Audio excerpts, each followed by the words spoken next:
Citizen TV, the citizen's power.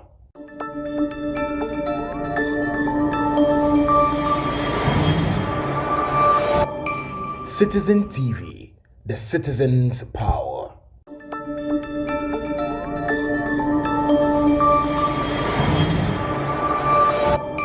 Citizen TV, the citizen's power.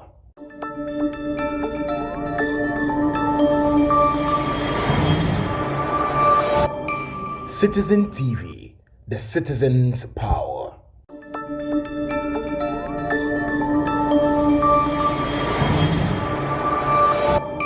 Citizen TV, the citizen's power.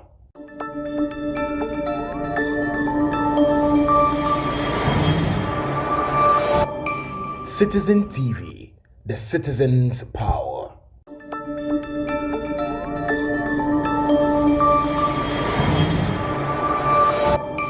Citizen TV, the citizen's power.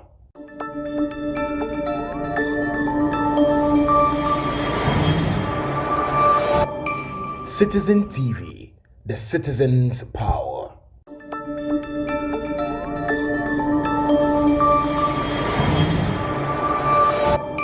Citizen TV, the citizen's power.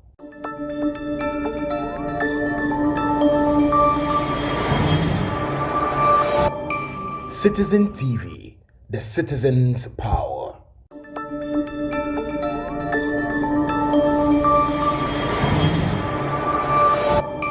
Citizen TV, the citizen's power.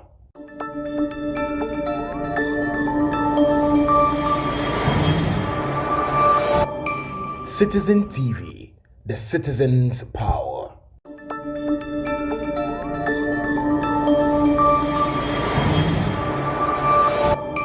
Citizen TV, the citizen's power.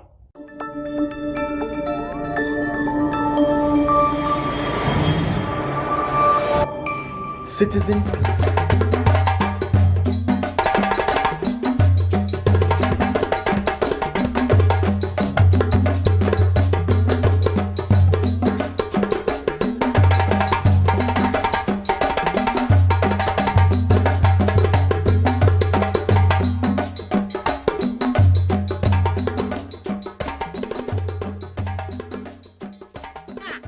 Free such as say onuni level but me catch na wo say wo level wo no enumonyam 100 times e wo musin wo no wo betimi apia ko ba bia wo pa bia nipa enfi ya ni to enhwew wo betimi akoba bia wo pa bia ya nipa because ene president Akufo-Addo Dr. Bomiano no mabusuafo omu pia nkrofo mu say they are thieves, they are armed robbers, omu ye criminals, omu ye wicked.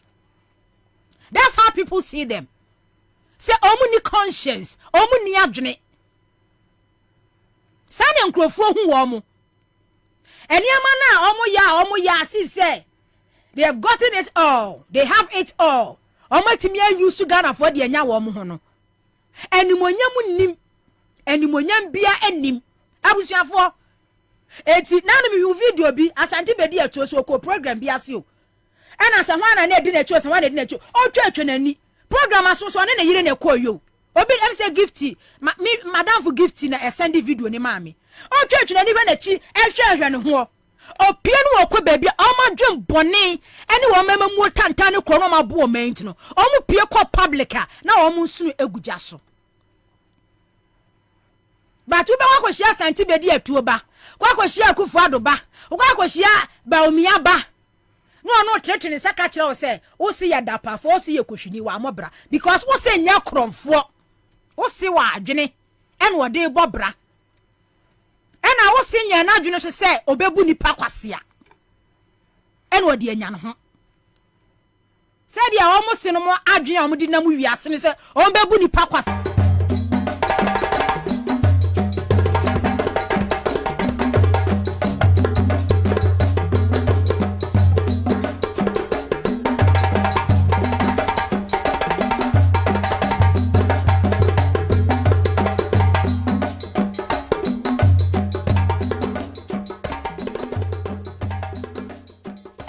figures. So we chia free senior high school. We just because your market say don't waste your time. And yes, you allocate annually. But you can't obody enquire.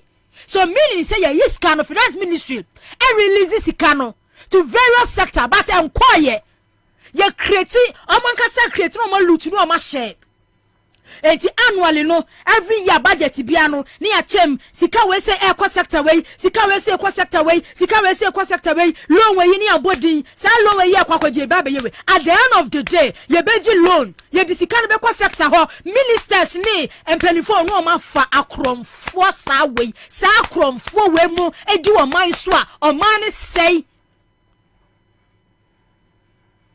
nipa kromfo adwen papa ni nitrim ministers and now what baby ni boku for the ministers di ni ya catch na we say minister we wo sika. This is the same person so who not too long ago now oni ni hwe the same minister now no be bo me ti baby no be bo minister bi di so oni ma me ru bi koda ma obi Agyarko bo minister bi di ana so ma Agyarko ama mo Agyarko na ye mo fe do onya ni firi ho de sa aka ne ma wo no asem alanko ye bo omu dinya wo better see your boy MPP minister bi dia ye say wo ska san krofo wesem before mo beba babu no hwe you gina he within a short time when the properties all over and now ye millionaire obi ono tete nkwafo man twa ba bia ni sunchem say that the bena but still ejimifo na omu di wo machi 2016 no ebi aka na so di wo machi ebiaka eda so di wo machi ene daily guide report bia wo de bae nkoso okay daily guide kwa me mun post ma me ni nkomo mransa na okay me di nkomo we yaba na ma baba o miaso daily guide the report bi bae me ko parliament yanya nti yese new li ya efa restricted commodities niam bia import ba ya aban no epese enya executive approval na hia parliament nso approval na yesi minority for ne se omo de sa li we de omo mpene so omo afam no mabagu MP for Banda constituency Bono region former deputy minority whip honorable Ibrahim Ahmed first deputy minority sorry me elder praise the Lord. Hallelujah, Miniaba. Elder, the name of what to say. Yamiadum Tiboko. Yedenya miase. Yenya ntiasa mo ye adwuma power parliament. Ela ifofo na aba efa importation of some items and ase goods bi hono. Minority side mo se da momfo aso. Yo nanama mamemfa otidi su na mentia etifo omutie Accra FM na wie. Ne obi sano e no kre se usha legislative instrument a Minister for Trade Honorable Ketiamon or person only in Parliament and say or person or restricted importation of certain goods a kind a rice the tossing you a poultry the tossing a cement the tossing 9 a motor car in that order about 22 different items.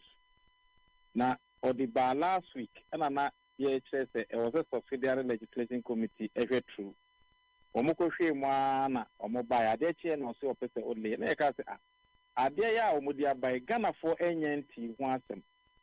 And as a unya di bape uhia nipa 183 ansa na oma anase 82 ansa na oma timi abo atu yene wo kasa ye minority for 137 musumu ye 137 ye koye na amanyosem a emwa oman no enti ye engage industry players na Ghana Freight Forwarders Association, Ghana Automobile Dealers Association, Ghana Union of Traders Association, and Ghana Food and Beverages Importers Association.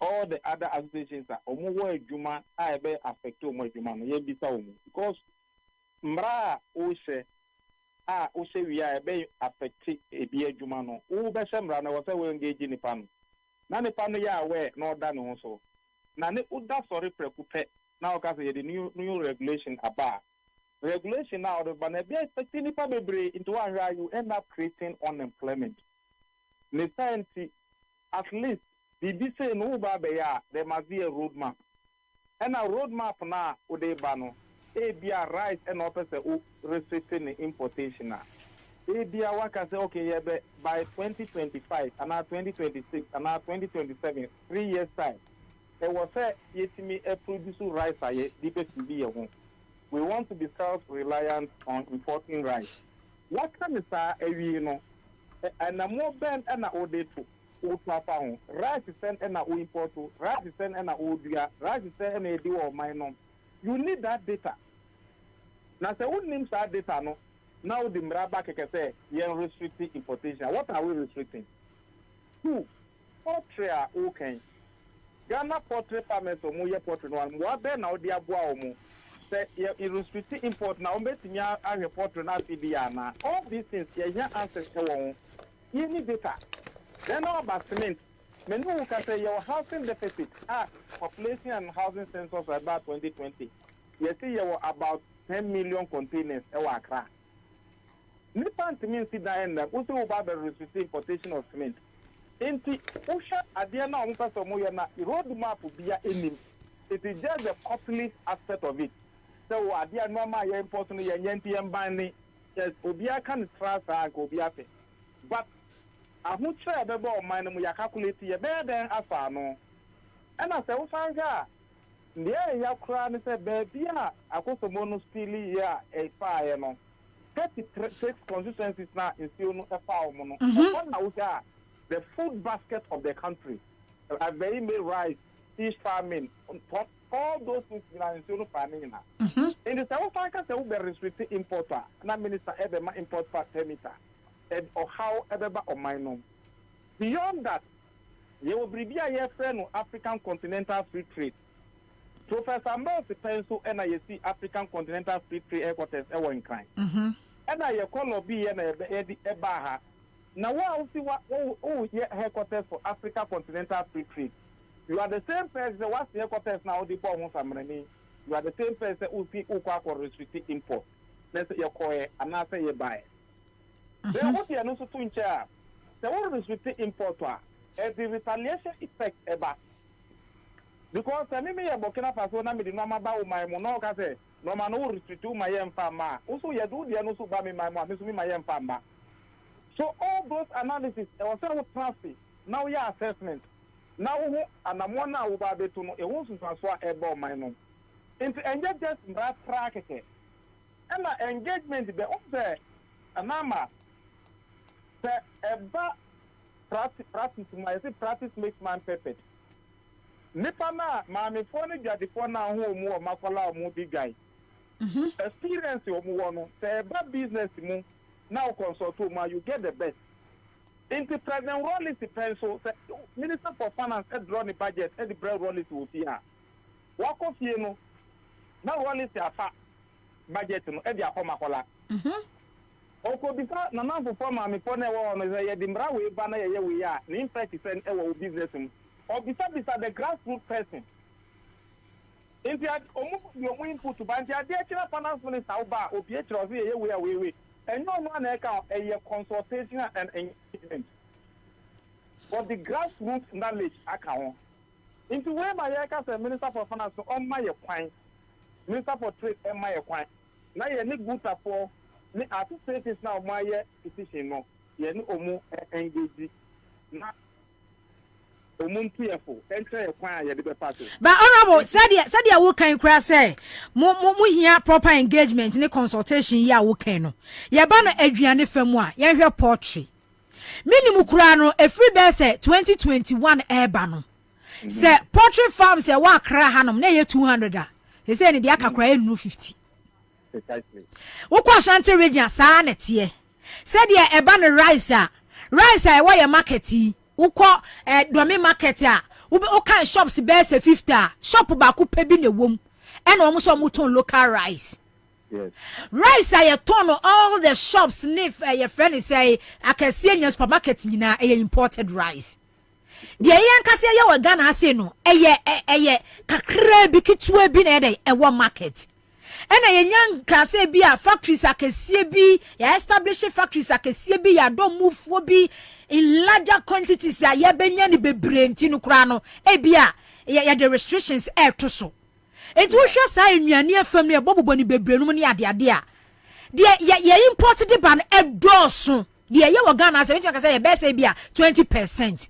Enti adentina ahwo hariso wase ye de sa ela yi restrict imported commodities a enu na chese e feed wo manfo wo Ghana ha anama ni ubisa wo ma on se ultimate spell ya mencho on se aban no buy no si obe control dollar eno ti 40 member committee so mumbo non control dollar anyi into osi ohwe mu na importation no ena ma dollar no e koso into opesa control dollar into just restrict import. But okay, honorable dey we na memrem. Secondly, or say or yes na obetumi abosto local production. Nini enu nyina bia eni egnaso. The opposite ubosto local production. Only say your free SHS. Boarding school for no say buy na video mu. Yemfa local production of food and video mu or boarding school. A better develop taste and preference for locally produced farm produce. It's local rice, you know, and no na buy local say buy una video mu una auto rice, you know. So just make it an administrative decision. Say, Atimota local produce of rice, you know, and I am video mu, Legon, and I am video mu, Legon percent schools for what Ghana na boarding schools na no, yemfa locally produced rice, you know, the locally produced food and video mu. No imported rice or no imported food will be used in our boarding schools. What's the problem? It's as simple as that. In Tiabema, locally produced rice, locally poultry now who can and so. And by the time we know what develop local taste, you know, for the locally produced rice. Because taste and preference, you know, you develop. It to me, yeah, we now can say, oh, restrict import. School feed ya. Only get school feeding bar first, you know. Now there no more and say homegrown food and I am finding school feeding at the basic level. Okay. That is how it started. Politicians, you were one and no more and say they say here, they team rice in other imported rice in and no feed because that is cheaper. Now what was that? Ghana ha kra mo no honorable Escafo na edio. Emu no ayedo wo Ghana ha no honorable. Mo Escafo emu na mudi. Me dey about me aka ho. Mu na mudie. Me ye wo fie me papa na di. Me papa because on say diabetes for no sa imported rice mo ni ade ni nyama wo mo. Anama rice no mi abema me dobio. Okay. Me dobi. Me ka say me obi kura gu ho. Okay. Inti insem no bi wo ho a. Ana poultry, honorable poultry akokoi. Say na 1 year bronya Ghana de untimi nto. Force ya na ja uto anu wa che ne nkura yi wia no de. Na number onim say ana John Mama. Yes, started bibia na ye fe no broiler project. Ana ye di locally produced day-old chickens na FPD poultry farms. Dr. Hannah Louisa Bisiu. Hannah Bisiu and an ASR project. Okay. So, Mudi, planting for food and jobs. And what spreading normal basa, no import substitution plan, no import substitution strategy. That was the 1F we know. Who can say na Commander Sugar Factory? The Commander Sugar Factory it me produce sugar locally. Can they say restrict sugar importation? Can you know the answer more? But only say I saw the buy no sugar can. I can't wish him pa me huye. I am producing sugar locally. So what is the sense in that? Into Usha, dear no, so we are not young, dear. But honorable Nyansa be any mono. Say yen produce sugar, ha commander sugar factory start ye. Yeah, production kakra by yanka. As time goes on, no, and anke bia ebe pretty fully. Not just in large quantity of sugar baby, but I'm buy Agyarko.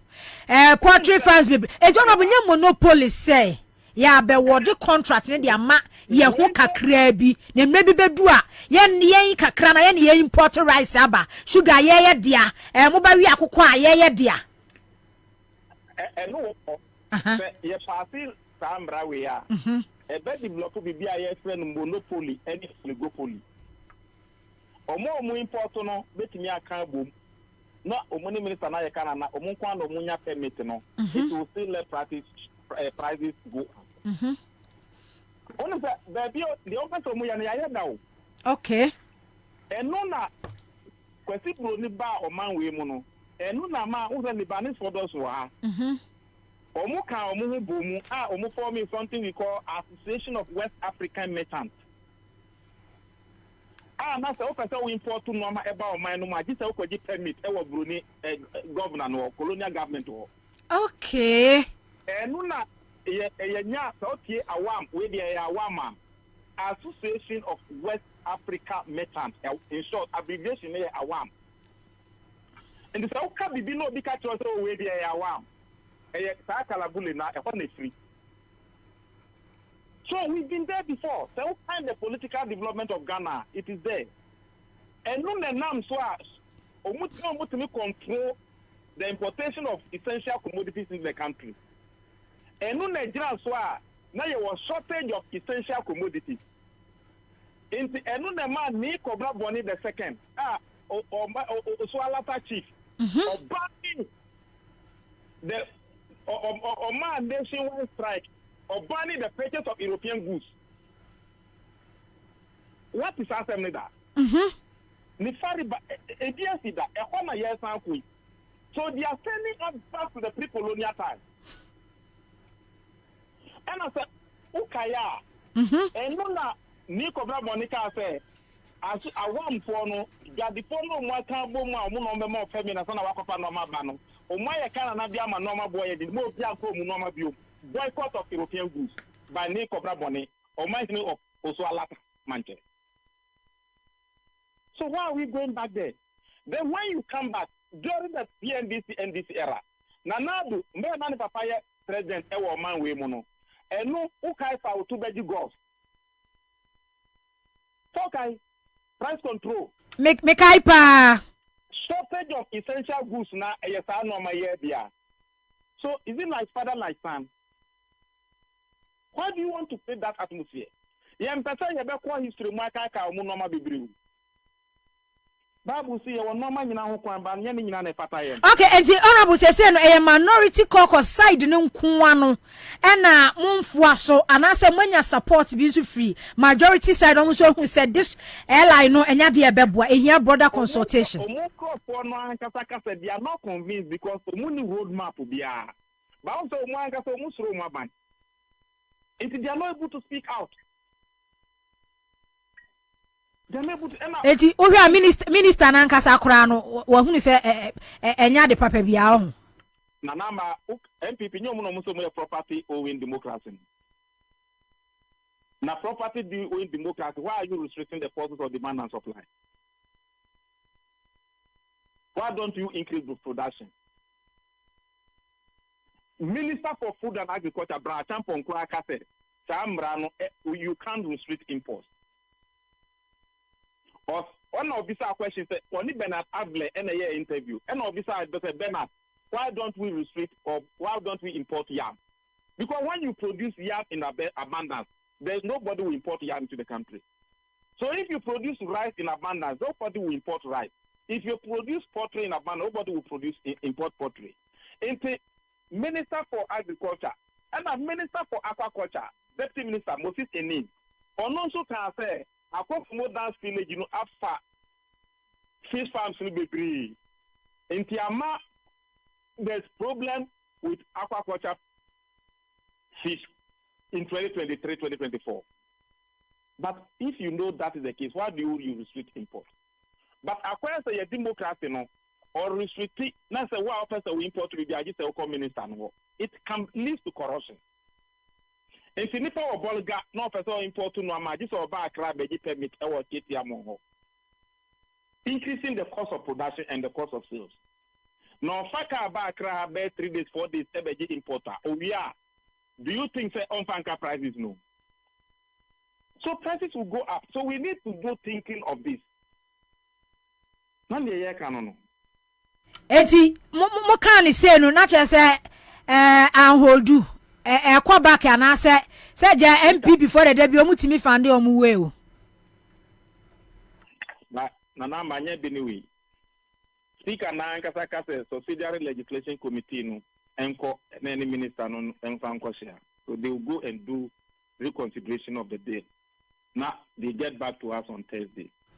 Yara see we elder nyame kan ho. On council so on that say was na me too voice at. That's we. Ya kakra ye na ye ba power no we no muko. Enti ya me hwehwa mo kakra ho. Me hwehwa mo honorable me say me hwehwa mo ntua. Kwa ya pass mbra we oba beji permit wo. Ha beji sao. Honorable. Aha ba beji permit wo ho. Me to import. Thursday, remember our parliament. Okay, all right. Honorable Med Ibrahim Banda constituency, NDC member of parliament, and the train and common. Hey, honorable, such as that's the ministry the whole train. Was it ya pass it, Salo, ya, Ella, ya, and here next 2 years, my band one my baba beji permit ya important name. Unto. So also be call Thursday.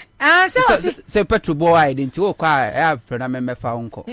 I want to drive. Me ne kwa me be call. Petrol boy. Uni me chi. So car no Camry.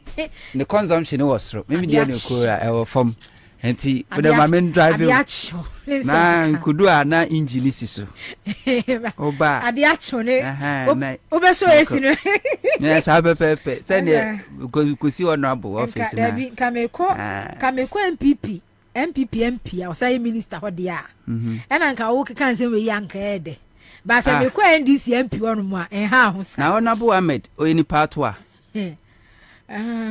One ye minority so a deputy, first deputy minority chief whip. Well, we're holding that position for several years. Okay. Your leadership or parliamentar. We didn't tintima. Okay. Enti muye. Ena se bibian ye becho parliament wa leadership ninya kane. Se se kasi ya ba no. Leadership no mbejo mo de. First. Ansana bibia ba. Ena akọ mo office no. Omo office ni ye special from other members no. Okay. And no, it doesn't matter say position. Okay. And osakra sa domo. Yeah, quite the pants of Rabeko. Osa me dey December because boa no do na mo na se. Na ebi am domo na se manua. Ebi utwa na je ma. Na senka we dey nka ye man kombo. E man na di nkomo sei. Say. Na be man so dey nkomo we dey say ye man kombo. Mi nka bone. Dey ko siu keke. Dey bia say we dey ye man. Mi ko siu. E man unsem a wo keken. E man ye e man nka. Ensem bi se fre na so be man so dey aduru. Ghana has e man do sen na omo cars. Omo drivers here man na drive omo. Nye me man na drive ma. True of us.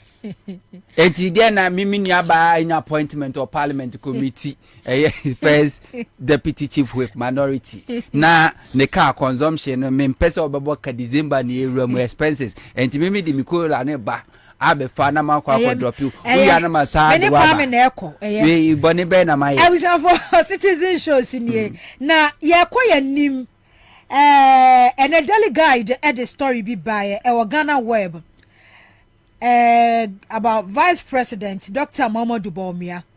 Ghanaians can soon buy cars on credit with Ghana card. Kwame mame story no na mene huntonto aso free hase. Eti already Ghana weba. Ose Vice President Dr. Mamadou Bawumia has announced plans for Ghanaians to access credit and purchase cars using the Ghana card and the ongoing digitalization of the economy. Speaking at the 57th congregation of the Kwame Nkrumah University of Science and Technology on November 24th, he revealed ongoing discussions with local automobile companies, including Solar Taxi, to facilitate this initiative. Okay, the Ghana card will also become the anchor for credit system in Ghana, and it will take a couple of car manufacturers in Ghana. Chale, enti Dr. Mama Dubaumia, eno no ose se wo Ghana card a obetimi de akwa free car. Eno no ye ongoing digitalization of the economy. Economy na inflation. Okay, so story ni nie we banner headline ye na daily guide eda wo manimu no. Ghana card for car purchase soon Baumia. Etu kuta Ghana card a o ye driver ni a ana se wo ye adwuma o Ghana card utimi di ko free car.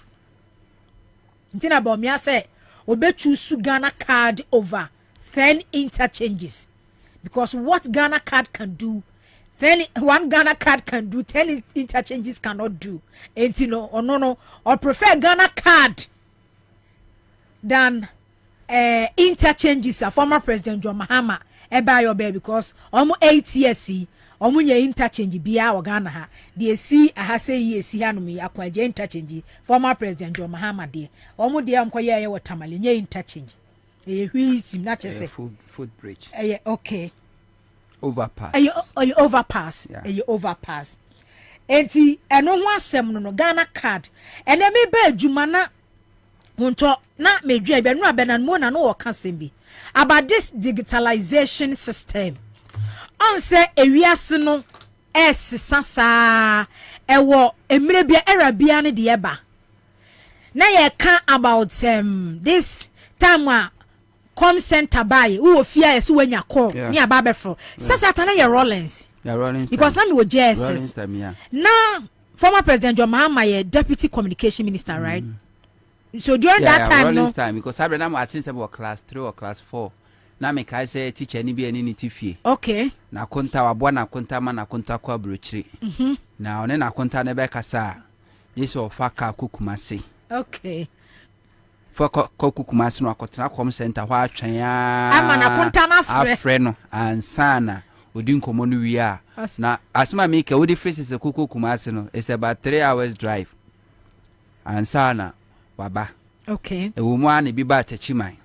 And now freezes a call no testing kinker so I know just to receive a call. No was about me campa na misa. Okay. It's just a Rollins wa Samra na John Mahama mu sa communication ministry sector no mo ho no na chese o mu introduce ne bae e na ba na nimu ama internet cafe bae no ne ade e ba ya former President John Mahama Eduardo Mane Boama enso be ye communication minister during his turn and so omo sa formula fiber cable sa Accra Digital Accra Digital center omu esi ya no ne ade so era bia ne de eba nanama o de din kama menchia etiefo ne ahwefo na wie me gide so bibia apome ya menchia maame aba ekunwo mi social media abate obi a wo se wo kwa adwuma se enra wo pon anopai na wo so obi so edi be no do fe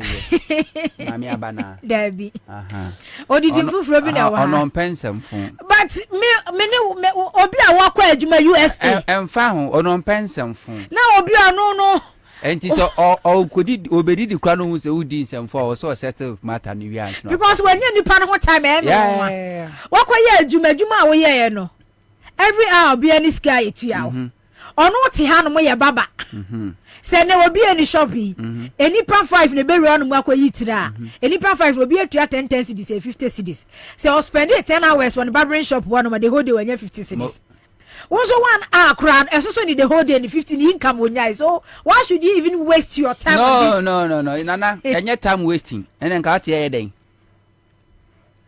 say you waste your time o mama mo phone yeah rescue mission rescue no one rescue no Ghana very good so Ghana and the only way you bet Ghana is say we let the people know the truth and him say in communicating to idiot obi a wajimi an nyansa of mo communicate what the impart wisdom into those persons now.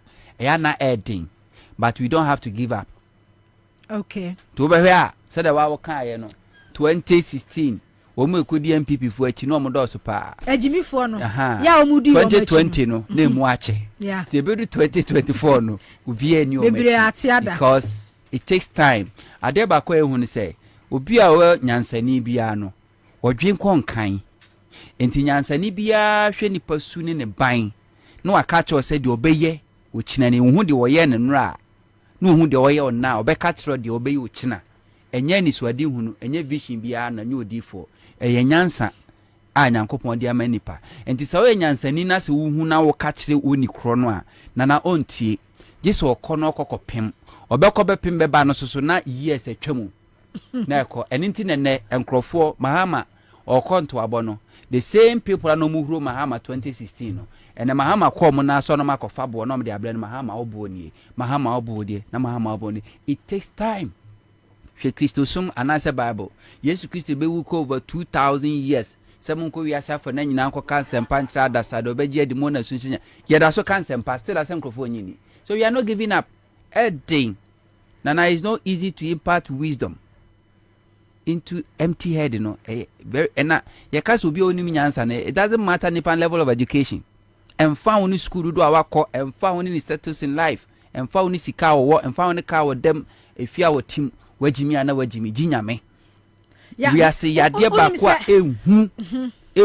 we are say pay attention Jimmy. Unim say hunto Jimmy are okay. Because this 24-hour economy, and then me share Dr. Baumia, 2015-2016, like economic risk kid, Obia, who share lectures, and someone walking, and then where intellectuals, I say Omemu, and in the form, who is technical, who is like professors, doctors, economists, like respected and opinion leaders, almost system. Dr. Baumia can no mutu di omachi no mutu di and then ya kwa ba baby so be say on the 24-hour economy ba your economy na crash ya collapse obi say we say introduce policy fufuro bi a ye betimi dia boost system no ye betimi ede a transform crisis a omanfo wo mu no a Dr. Baumia na 6, 7 years, 8 years ago, no catch the Ghana for say he knows it all about how it build the economy. No, on was a 24-hour economy, but he the first one who this any period. My catcher say, Sebu Jimmy, and found one and fear to do a weddy as Sua dear a woman. You book long, Uko school, Uko Sua dear. Yen train answer, it was school. Nim Diana Kusiani, the obi nim and odibi mawo. Na nyansa de nyankopon na dema ewiase the most dangerous sickness I ignore I incurable stupidity jimie na obi bodamo a yetimi chechire no ne de na akoto psychiatric hospital ne ya won empane na ya a doctor fogina no so monitor no a mana recover ne ya jana ba society ba obi a wajimie no na yene ne dadem yene ne tun se didi yene ne ko board meeting o ya sorry penyi wo ye kunu wo ye yire wo ye ja wo ye ba enso na wajimi o nipa mu ye nteki ni serious tina no aba o mi aka na se mobi so many are mad but few are detained so that the tiano no enti enkrofo aka se o intellectuals nana be metie no education ye. But me believe so much in education because the more teacher be before all co school ko echire no onfa nyankopon fie nyansa no a ene dey fix problem ni nyadwuma or rely on the wakwa kosua wo school di obi asua so obi di obi die ne fie ye no ese obi fie ento ba hwe a ebra na nwuma sua nyansa ase mpo no ancient time na yensua de no na ko na it's oko Rome na omu yi pictures ba hwe dan a na omu sie Uko Paris, ancient city, Uko Egypt, where they are no musi architecture. And also the one day, she architecture no, or mu kwanya we architecture no, and ne yes engineering expert at the aba, ye kwan ye nyimwie na etutu. edano yensi dan nwie na defect bebre enframanya any afe na cracks na wo ho because they are relying on somebody's theory do obi free say no oni mo no atwere de agu book no kosua but to ancient times no mo yisu nimdie ne nyansa nyankopon de ama wo mo no mo di adwuma and common sense any ye de fix the problem enye nimdie ye the common sense and they fix the problem and that common sense in nipa wo can no lucky and don't mean fix any problem bia nana ehu mesi so hu nipa jimifo a dwane because ni wo hu sin bodam ni back to Dr. Muhammad Bawumia but before me call enra Accra High Court the ruling about say Office of the Special Prosecutor Colonel Damwa NHA formerly at Ghana Revenue Authority Custom Divisions omo case no mo de baaye no special prosecutor report or the boy indict omo nyina no wa kwahye kese wa clear omo na wa hye say special prosecutor ntua 10,000 Ghana cedis damage was a catcher omo say special prosecutor won hwe no anye nhwehwemu bia amfa Canada moa ene chi no ene la bianca dino special prosecutor court was seen kwase mo ontimi nya nhwehwemu bia nana we are setting a very bad precedent o hwade o common sense ne bi ni o de ntia magana fodoro na ni gidie e wa temu atran ne bi ni o Canada moa eni sa chei omo ena ye adwuma boae e ma la bianca evade tax ena the special prosecutor investigate no yusu Ghana mra ena mra na che la bianca kwa kotua 1 million Ghana cedis watua o watua sika no na sika obi atua nanka wawia na yegyina mra so amana tua ene court ka kire yen say san crofo no a ebo ala bianca man evade taxes no ma anyamfum so bia me was can the money has been paid to Ghana's cafe afesu su kra no special prosecutor anya no anya nhwehwemu bia mfa mu biem wabane wo muntimi nya nhwehwem bia mfa la bianca ne Canada money che ho me was say sika ne age what it means in some common sense says can say refund back to la bianca because onya boni bia bakot na nka say sika ne refund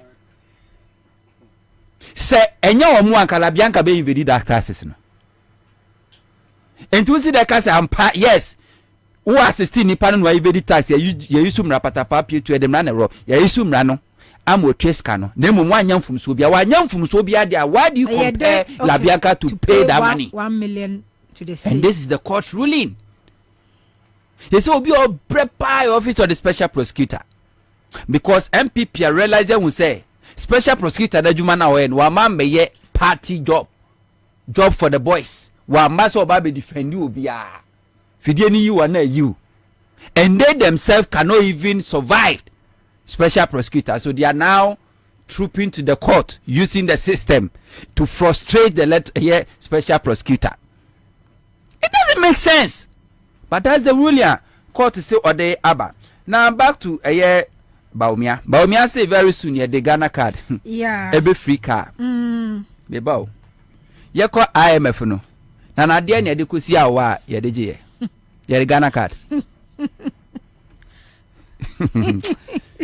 nana nimdia nko na nyansa nko osi ye ko IMF de ye ko IMF no e de na de kosi awa ebi ni debt exchange program ya ye because yeah kunko ho yanka se emfa Ghana card enfamra ni emfa nko China emfa nko ma China fo e na se Ghana card important a value more than interchange it means a value more than car that didn't was me Ghana card ko free car mrekwa Ghana card ni boarding emu odru esne interchange mpo emu odru sesne car that didn't was me ko free na Bawumia de nana me say Bawumia nima dwuma wa fade ato no ho so no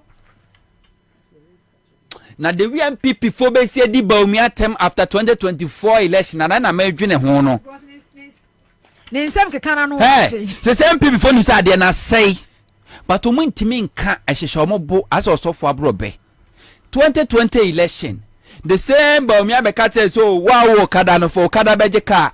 Urevi. Yes, 2020. But I say Okada rider saying any other car maum. And they are telling us say Ukuta Ghana card out me the cocoa free car. Any abino mass lock loan or mojiano. Momonji gara omonji obiasi omonyi si hu bibia o omonyi bibia guarantee obi amfa Ghana card no fan konko Ghana card yes obi amfa Ghana card no aha no fan konko je ebe ma credits yes on fan no konko je okọ banga na akuta Ghana yes on fan no konko je mika se obi pen Ghana card ko fi de fa ko gina e card dealership so tro bi e be bo wo no ma hwa be hwa no card ni na be fa no won kan kra so ye Ghana ni this man as if say won te Ghana ha as one thing Ghana ha woni mi de ekoso say Ghana can say ye di beye bibia okope bosia Ghana card Ghana card na ye tie ni Nigeria phone use Ghana card ye wa China phone use umkuta Ghana card aisha nwa mu nyina ye che omno umkuta card ene ye mfa no nkonko free we omuni anim ye bedi akire omuni anim ba obetimi di Ghana card e rubber bang say me Ghana card fa kokoji loan na fa kokoji loan ti se mo bia o kokoji loan o court a bank na ka cho se fa car papers ana fa o dan papers en fa nko de wo hia ya Ghana card according to Baumia memfa wo fie nkonko enko ye ensechi ban da bi memfa o car memfa o japade bia Ghana card no a enu kwa na fa kokoye na we se bank krom benya sabosia no even awudome a ruler savings and loans nyo mpo ne be ma obi ensama mpo ne ma obi on tiga now now when they talk and digitalization na one thing na NDC for they say I cross and commerce but yebeka Dr. Edward Omane Buama as a minister for communication only see Accra a data center. Ministry of communication building no baby NCO no omuni see omuni lay fiber optic cables no from Ghana from higher duko stream mahama pencil and omu make sure Rollins pencil and a telephone crab by na afedie kaneno to get almost to get a SIM card in pono and no obi akeke na na sesa amra de ahwie yes mahama mo pencil Rollins time and omu ye Baumia is touting himself as if someone had as a 2016 ya launch e-passport at a wutimi apply passports oye government businesses are ya launch but this honorable Edward Omane Buama na ni two deputies mutala honorable Felix Okwachofosu when are they going to hold even a press conference to set a record straight to tell Ghana for that kind of a digital drive no the infrastructures are the omoaban no put in place and what I think say a long overdue. When are they going to do it? Yes, because what we know is say MPP buy a 7 years go 8 years no omunsi any IT infrastructure bia Ghana omunya she the only thing they did was that some of the IT centers omusi ye no ena MPP kwa no mo akwa rename no nom do mudi no mo de atoso almost infrastructure bia but omo na nam e ka che say na digitalization and na kra the mobile money kra de so omo person just mobile money po kra de omo na de buy you have it. Don't just go and sit on one radio or TV station and give that information near Helu near more and some farm. Na party sympathizers and party members na ye heli and then the honorable fellas ya Kasimo and then the honorable Mutala Kasimo set the record straight. Give her the information, you have them.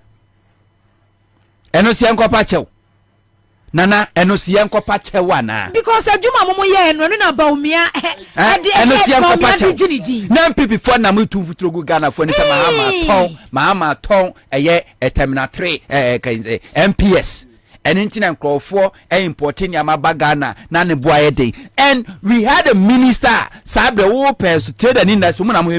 You have the records, you have everything, and you are sitting down. You won't talk. You are expecting, say, whoa, no. Wo fa oti dom because una yen centroni but now by on e kwakwa gi appointment on na sa kwakwa mo na sa kwa gi mi say ministerial information ko say be kire no ho asagu so. What is wrong with people? You try MMPP for set agenda no to futu no e ba na energy sector ube ho wana John Jinapo no aba be yi nsem ano owia no akwa akoda e ba ni sikasem ano na ba to force no aba yi no ano kakra no akwa akoda so we dey always no wo say we opposition or say we set agenda now the government never responding. No, you sit down for the government to set agenda now we ba respond you no akwakoda. What is happening? Obi said Judy Mensa or say I bought my first SIM card in 1997 after using analog Motorola phone for 2 years. But as if say NPP Dr. Baumia Dr. Baumia na teacher say Bibia MPP ba almost MPP Ghana Post GPS before Ghana Post GPS beba no na Google for ba be survey Ghana say cars Uber na nya adwuma before MPP for ba ba mo e kwame na Uber for identify a driver ko pick you or more client. How were they able to do that? Because Uber started operating in Ghana before the emergence of MPP government and Akufo-Addo. But it's the same thing. Okay. We sat down. You're leaving everything to Sami Jamfi because Sami Jamfi is the national communications officer. That lazy job, but Sami Jamfi. The same thing. I say former President John co-opposition. Any who ministry by ministry, sector by sector, adwuma o maye. NDC co-opposition and some who say even health sector, share hospitals and OCC, me NDC co-opposition and son and Sata Kra this Maritime Hospital nomine NDC co-opposition yema be brave and son yemu. That attitude na no de wa baimu. And the former President John Mahama no the same attitude on the two opposition because Dr. Bawumia and be as if say on the day she say telephone calls internet data ni be everything Uber no nyina be everything as if say he brought it our Ghana has say way back Rollins na no Mahama but mo yes fiber optic a year there be a hontotian mu ya okay Omane bua mana no ye sector minister na Accra Digital Center we see here we cast a communication minister now what is say omane bua makra ye just a day press conference say setting the record straight o now ye director of election oko party ekotesa IT department so now say head ho e dey na preventive and so Sami Jamfi na enko ye enko fa metudwa always waiting for Sami Jamfi. We are so masaka Sami Jamfi agi adwuma ni na tenani ase. Waje aboso. Me why you do it? And we need that information. And somebody like you are what to console yechi. I don't know lack this information. I don't know what this information here. I don't know this information here because nana it doesn't matter. How well I better try to research new information now be da. Yes. But to be a sector minister now under your watch, under your leadership and all those infrastructures you put it together, you have them. Minister Bia every document, every contract, every agreement. Do they come about no Bia coffee or print it a bit they keep it. Say Kobase be allegation, be banana fan no abegina so abeyinity. But you are sitting down. Now no Mahama Koka said as at 2016, Boss was making money, was making profit. If you MP for some fast check Mahama boy. Meanwhile the data is there. 2015, 2016, now Boss was making money. And no, is that to take Sami Jamfi? Now ono koko searching what they buy. Meanwhile, somebody was working as a CEO or boss under Mahama. Mu ye mu ministers ni Sami Jamfi su kwa no what ni kuma say dwen mu mu ye wanje position shakese wo dede ya mu ye na Sami Jamfi small boy no what ni kuma say dwen mu somebody Sami Jamfi have to set the record now okofa no de aba no de aba beto already you did training the awie but somebody was working ye employ be na etu obi ka under NDC yewra Kwame Ewa daako. Where is he? Where is he? And when so about just press conference, you set the record straight. With the figures in it to what, and then you go panda oma. When you the data in it to one more, data no lie. You are keeping quiet. Obi a hiding, obi a shentokrom, obi a shentokrom, obi a ding. Don't do it. And the few on my so they always they go after them. Oh, Samijan fi, small boy, and a car with them, what TV at mu, Shefia was here, Shani wedding or ye, small boy, a deba juman or ye. Now they'll be calculating how I will live your life. But a juman dawa, they won't do it. Near Ditro, ne ye debia the oba, opposition now na be responding, opposition na debia all responding to allegation, now responding to allegation. Baby, I say what could do, so I can say. What are they waiting for? Because said yeah, Baumia Kasa about digitalization, as if say everything about digitalization this country did. On lay foundation, on ye be he did everything. Port, Ajuma Omoye. Go and find out who did it. Sa papa no ye o free customer and no special prosecutor, Mr. Alberta Kurugu. Go be no lay foundations nina. Under whose government? Under NDC. I don't know why. Sometimes me don't want me to say, "Hey, I'm personal. There, it affect them personally. They will come out and respond." But something you have to set the record straight. You know, then you sit down. And most of the communicators come to radio and TV with no research, without any research. They just come and pass comment, papa no moko. Sir, that kind of communication, a chamo. Say abani abeka sayene ano ate bagbani ko na cham 21st century woman no 2024 election no. Eye data ne dey ko. Facts any dey ko. Facts. You do your research, wo ba no deliver. Don't just come and talk and back your because only say share. Senka eduedo mane boama. Any the deputies, 2 deputies. Yeah, a friend is a kahu, Bakuna Bundi.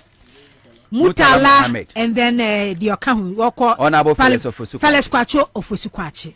Senka one more yet said the setting the record straight, and then party communicators. Edwomo good them data facts in ye. About digitalization, the omu ye do mu didru ye baby on beto ye after and all my ye and anka ho kaba umia kwa kana no ya settle way dada and kaba umia kana no ya settle way dada me kind 2016 Honorable Edonomane Boama, the Minister for Communication, or the media for Koto, our data center, a radio honor is closer to baby a special office, special prosecutor one. Okay. Now I was there. Okay. Go and see infrastructure. Yes, see data center is one. But I think so. One of this kind in Africa. Amun kama Ghana for who say Baumia knows nothing about this digitalization process. No foundation, baby. It's not any Baumia. Amun kama Ghana because one talk. Say Eduardo Mane Boama Felix mo and you kwatena Metro TV so 30 minutes hurry no waka and no 30 minutes no and ya one topic what for be say 10 minutes we did this yes we laid then and hurry no waka but unya the topic setting the record straight na mo kan me say Dr. Baumia nkasa na digitalization na as if say no me vice president kwa na mobile money transaction kwa na ni Ghana ha Honorable Eric Opoku. Anything about Greek or Kasam people phone to me no. What is say Eric Opoku? I a lecture and as well general parliament akasa and now if you are granting interview TV so na radio MMP for be responded that omuntime responded because he had the facts always was set pace in the man they cannot enter Greek one will be him the way Greek was it here. Honorable Eric Opoku since 2017 obey who baby Cocoa board for aqua dro. And one name Cocoa board. How did we get to know say Cocoa board a collapse? We knew because Honorable Kupoku has been telling us their cost will Cocoa board at the set their cost will be your. That is how it's supposed to be. You don't wait for the government to lie, then you opposition to come and set the record straight. No.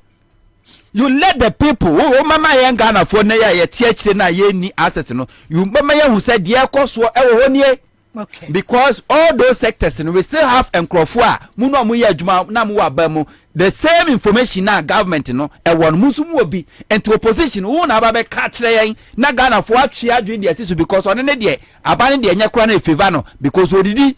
But in this case, you have to wait for the government to know did now or messy up no or momeka bibi answer. I don't know what say take a year MP to come and sit on TV3. No be catch say you see 56 factories name 169. Ah, oko parliament I was select committee trade and industry from honum. TSC factory na one have verified the amayen. Parliament a committee biano offer honorable account the mufwa. So I can't say hospital we are or before do mako the cameras akọ ni akọ nyina akọ akọ pempenso a adwuma ni city TSC factories we are select committee on trade and industry no. Why can't they also mobilize media? TSC because parliament from omonfa records na list ni nie na yenko ye dan ni. Can they do that? You can do that. I was your fault. They hear say sometimes yeah budget we say then they are thinking let's go to voter region a voter serene hotel nyanko ye post budget discussion ho and yanko eastern region yanko western region nyanko post budget discussion ho that is all fanfare nko a yenji ani nko a na yet one what is say MPP about me at the list can offer us marking or the list is 196 factories okay this 66 so this a list in here location in here for ordinary Ghanaian and only into money because only some ya ordinary Ghanaian will take a camera or back up baby see na kwa ayana to one fat dini mada but you have that kind of a supervision also yes edwuma wana bo kuje tabla kwa nyankopon nshira na account don so nyankopon nshira na bo agenda 111 yi or the press media ko na watwetwetwa say we contractor we yamani ska say because our parliament mu hands are mu bibia mu you have the document e wo bibia mu no de nkrofo agenda 111 no do makọ baby a o ma lay foundation kwa bi okọ enwuro mu nya hwe no aye can offer ta kwagina parliament say o ma ye 1D1F fully operational 169 afa enipa 169,000 Vincent Asefo na OTTV so say 58 and a year fully operational. Afeni per 20,000. Anyway, I was for Abdullah Sakran DC communication team member Charles Aquaria, a Budon communication officer and this Charles Bacho Nana Aquaba Major Sonana na Abdullah so Aquaba. Yeah. Nana Masiri baby. Mida mema musade ya saa o mida me wo fa muntam saade ya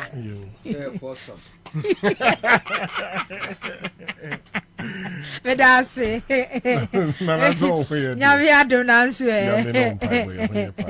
eja debate ma ba betomu ana ye to so de fu about Dr. Bomia say me betu mini ana like some so nyina me to dia mamu nyina Abdullah me to mamu nyina debate no me to mamu nyina on say hunto abamu anti no brem about say wo Ghana card utimi ra bank ekoje credit fast loan okwa garage the kwakwa sa automobile companies na wo mo ehhehye cast no ukuta Ghana card according to Dr. Baumia's digitalization utimi kokko free car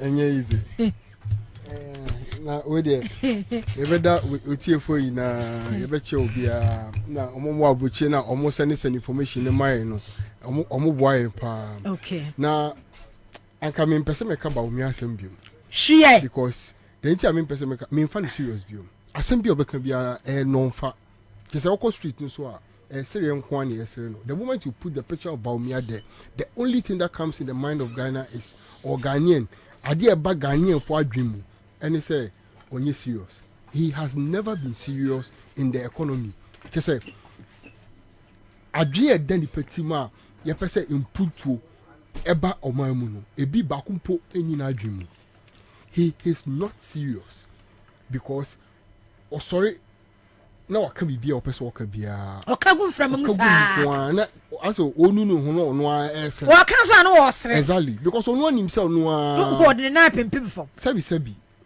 nyansa nim yo kan nyansa nim akwese yakasa bi sama se wa hwe kwa ye kan ye nkasa bibio because ya brain se bi o drain your energy how on earth will you tell us that when you have a Ghana card, now unye jumampo obenya ka adam?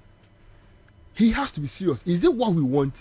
We did everything possible. You say on the Messiah, our Baba, economy niding, afan into mapa efra.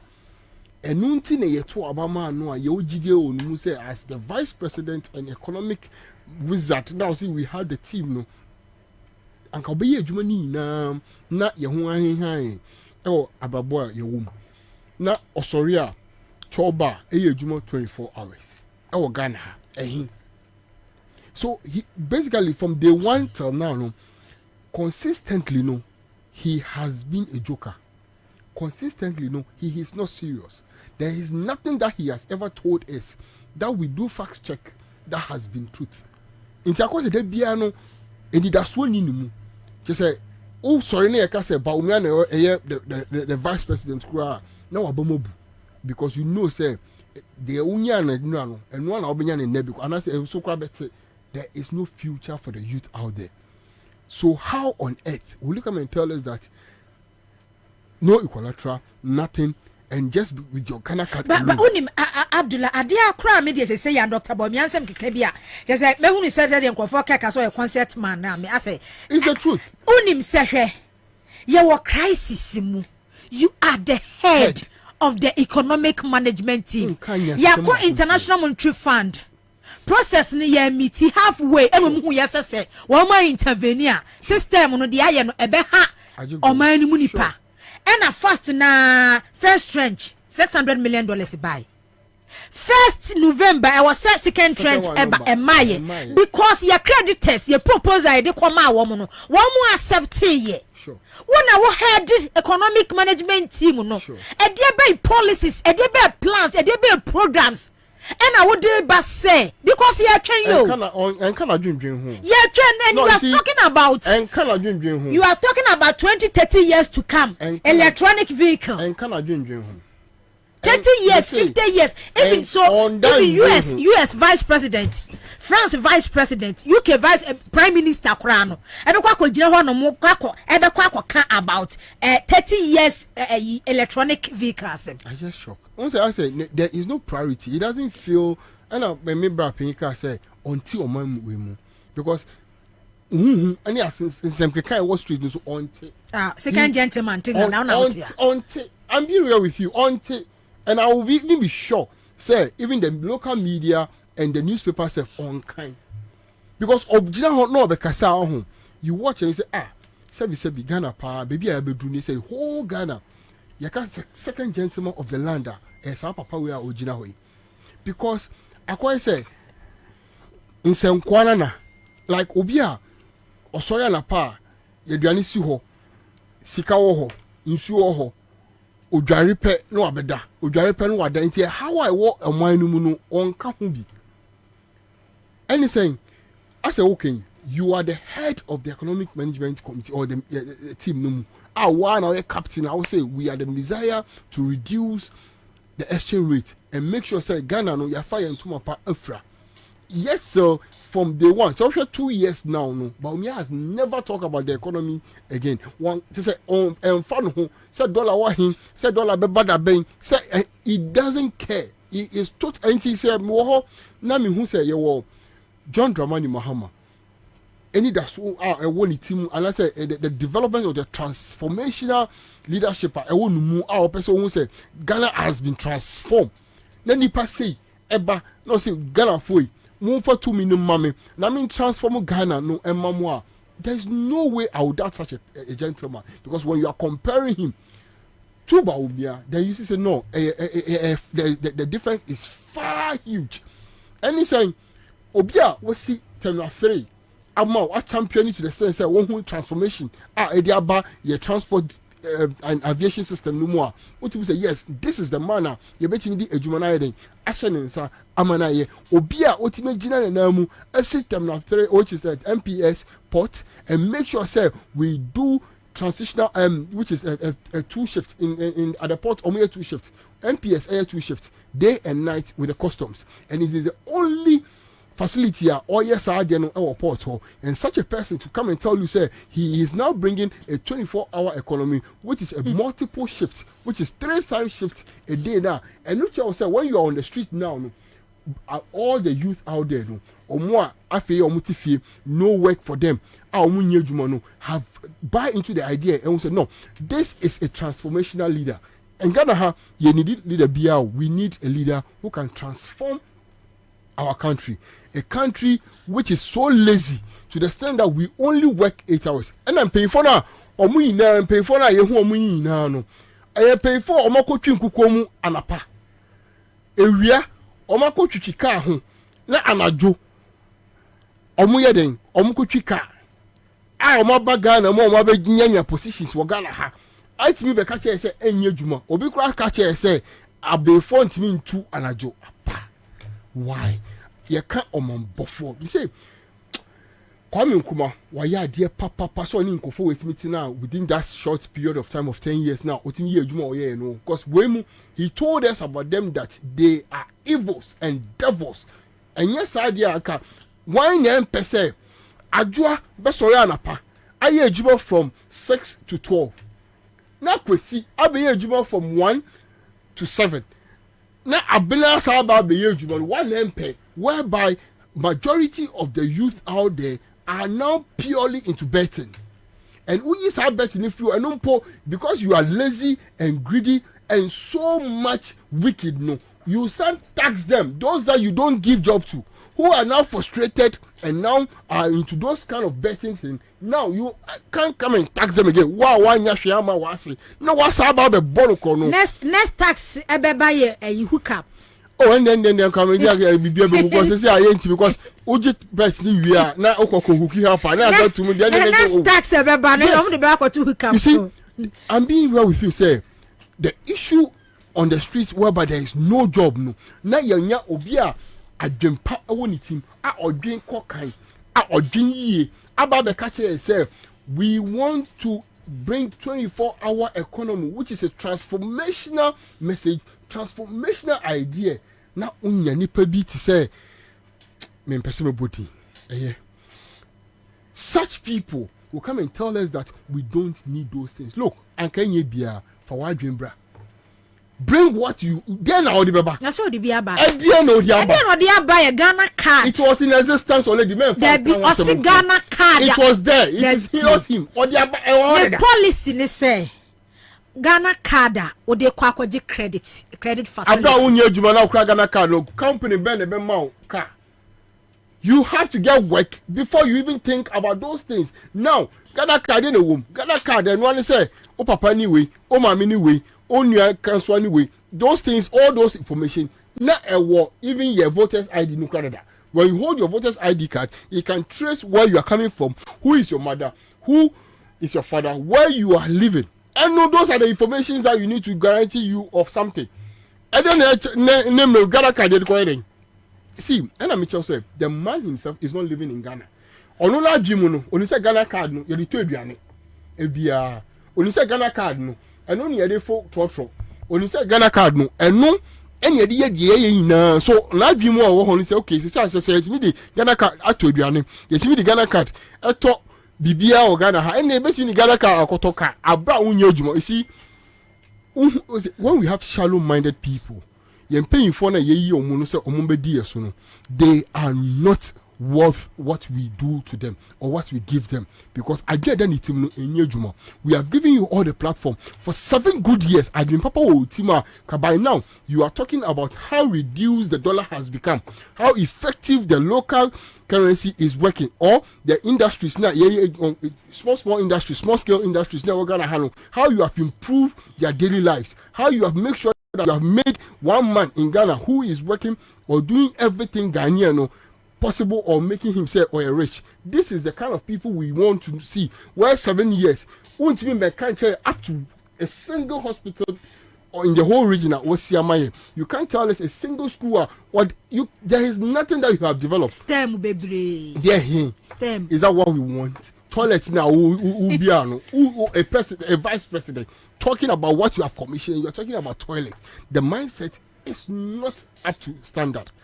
Onyenipa ye betimi dey ye rare and all our country, all our effort are here free from 56, 57 up to date. No, he is not capable to rule us, and that is why we have a president in person of John Dramani Mahama, Awaba, or the transformational idea, a 24-hour economy, a Juma times 3 ever. I only say anapa, so from 8 o'clock to 12 o'clock, Ube Juma wo Accra FM. We are from 12 to 6 okoda.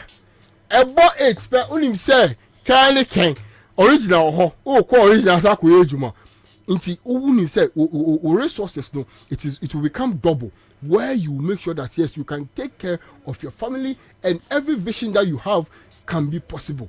This is the kind of person ye person oba na ombe transform Ghana na enye obi a oto ho a asema onu aka kra ye bought tape no the next day obisa say it mimini because onu say onu asema oka no when he is in his right mind he will not even believe himself. This is not the person that we will give the whole Ghana or our future, the youth out there. No, we are not ready to give this kind of person our future to take care of. Okay, Charles, my mama also. Nanawa. Yeah, Charles. Mamencha motifu nyina ne mwahwefo na obi kan ba me agisi e fa ne saa. Gisi e fa ne saa na anye izu. Se wo hye nkom na amamu a. Enti wo a ye ka se ye debate about nkom hye. Obekwa akogina wo so ko debate bi. Da bi. Wo nana next year communications ewo Ghana besisa. Okay. Na ehodom no politics. Yes, sabre no. Na nipa ni mienu omufo ni na betare da ho. Na frafranto so na mu. Za frafranto de headquarters ni Kumasi. Yeah. Na me ka asem a kire wo. Obia wote Ghana ha no mo a we a businessman. We a contractor.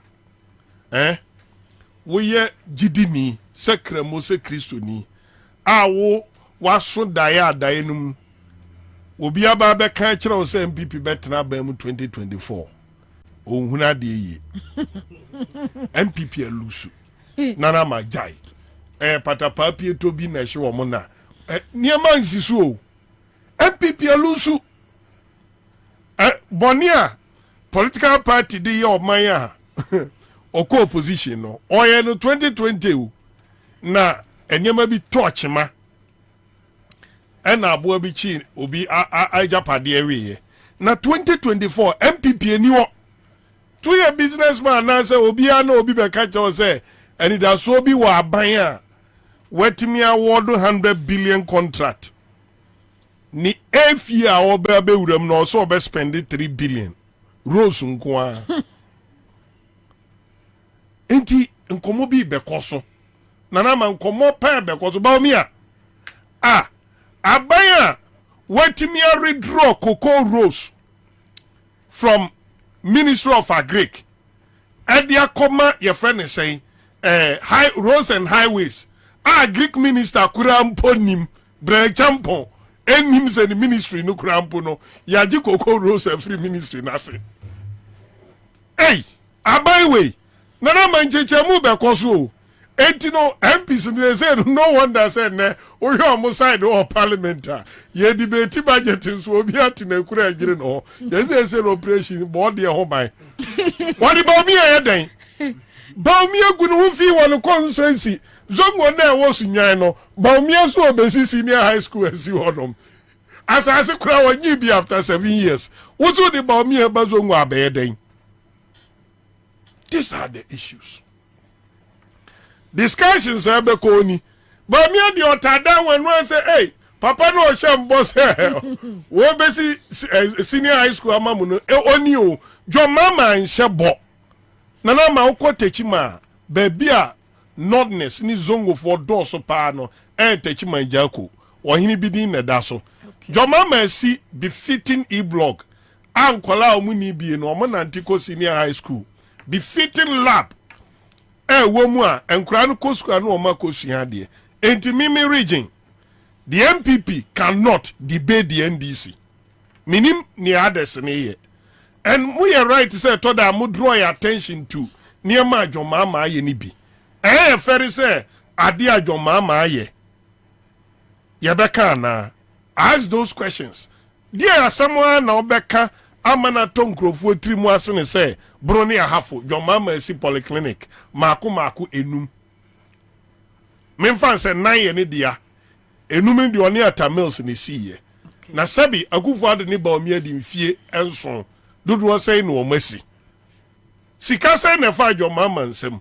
These are some of the things are okwa ofa Jomama niema ne nsa kan niema ba omi nsa kan argument about digitalization platform am was so umfa ma ho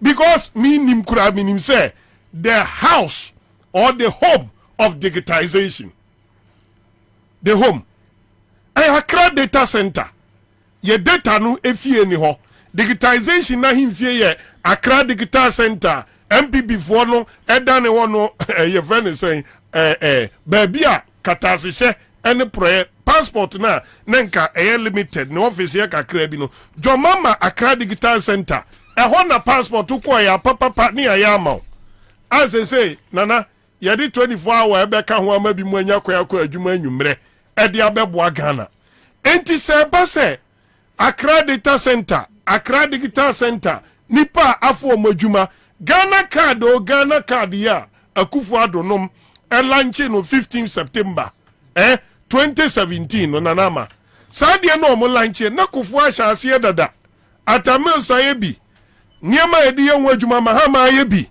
ayantoaso dia obie ni honum a obetimia oni andana na Akufo Addo administration and the investment driving the digitalization ni Ghana card ni we no baumia ni nanado omunche me one building enu na ye base driving digitalization to say Accra data center any Accra digital center Jomama owns it here and obi ano and wodi ye adwuma internet na ye nkran Kumase any sunyane mo oba fiber optic the backbone of 4G here and any 3G here use no Jomama nyinsan a wo no ansa no ofri aban mu about 400 kilometers from Accra through Volta region through the 5 northern regions Jomama owns it but me me one uko tamale se sia uko Kumase National Communication Authority omude omo ewon kan hwan ani monyam Jomama ni atamels ani monyam uko your friend saying Kumase die ya esi right after Golden Tulip and omse Lancaster meboa Jomama si Ashanti region there buno dia osi 4-5 story building owie bosso ye bibia besi na omuntimi mfamfie nso after saba omia di ayi all the noise making miss omunchira me one all the regional capitals na Jomama make sure say ene sunyan after 7 years e dey Jomama si eye mu yie e dey ama National Communication Authority 7 years under Baumia National Communication Authority gusu han dan wo sunyane omo han dan o si endi Jomama si ya boss wa si ya boss bi kura no omo penti mu anesa tas nyina e koso Mrs 7 years in ye National Communication Authority Kumase de omo wie ene ami kase sunyane omo da so han dan most of the regions han dan enti no sabi obi aye sa system we eto ho Ghana card ba ni a printi bi or the printi bi enti Baumia has nothing to do with Ghana card nanama Saba ministries say you use ICT I exchange document I communicate here Jomama shase before Beziti 2016 no na Jomama timi try na office through television way discussion video call on the regional ministers Eriko Poku on all the 10 regions giant screener or person bra for regional minister din koma enye brankan bio e cut down cost of moving up and down Upper West otimi try na office of Flagstaff Jubilee House no only Upper West regional minister or G update as to what is happening baby Jomama di Ghana do ye no hospital 2016 uko opedia na unso card mbiu mummy get information we A Minister of Health for Meboa Omomra say all regional and most of the district capitals no oko onu mu a ne hia se wako PDA fa uwia oko vital science a obedru oni afoward information consulting room wodin sapan ne beko obedru oni afoward information at the call lab obedru consulting ankasa doctor oni afoward information ko doctor no all the information ye lab a es happen 2016 sa ofre akonya so na sabi ni odi ahoma fa afom every hanom for voter region echo the 5 northern regions and until you timi access good internet and these regions are mabom no oyede na akobo on samrane me ametie me app I own an app app no me and matu din se masem TV me nam developer with them na sabi me yeden kwaka se mo animonyam cha Google na me use on the platform dey no John Mahama na wa create the platform the room near me answer John Mahama ya ma ukra Accra Digital Center even standby batteries any generators are in case of BB kani asem ni ad provide ni nyina na ndisi mudika agufo do besi toilet amawa osi signboard mfie miensa eno kwa ye be ye hu dede me ba signboard no so no se toilet ni si lashibia ebi si chebi nkwanta enti mu amfiri bunu bank nyina mba osi agufo ado kosi toilet yes na nya mpipi na buidam na ne signboard esi kwawo esi kwawo enso buidam no pepe bia wa bunu eno kra bunu ni kodivu aboda so na buidam any Boli Bamboy district enti no me no nana ma me request something very important me request adie bi pa video on sa fiber optic cable na so producers benya kwam kwache momwae me request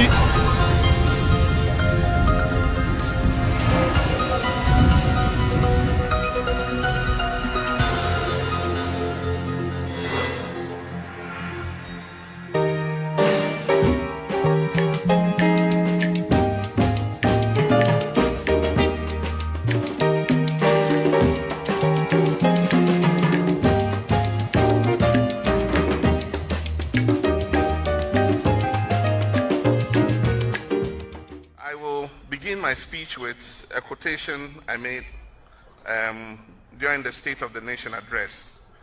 And this was in 2015 in February in Parliament. And I said, quoting, I wish to report that the Eastern Corridor fiber optic project has been completed. The overall optic fiber installation is over 800 kilometers. The fiber has also been extended to the University of Health and Allied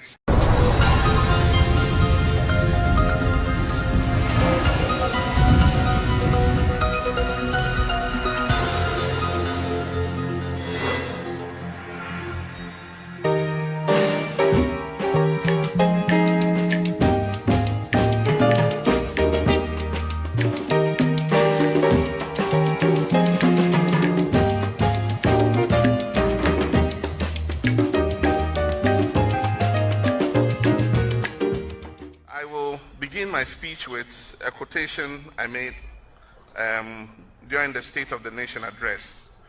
And this was in 2015 in February in Parliament.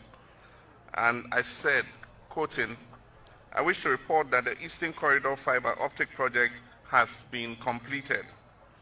The overall optic fiber installation is over 800 kilometers. The fiber has also been extended to the University of Health and Allied Sciences.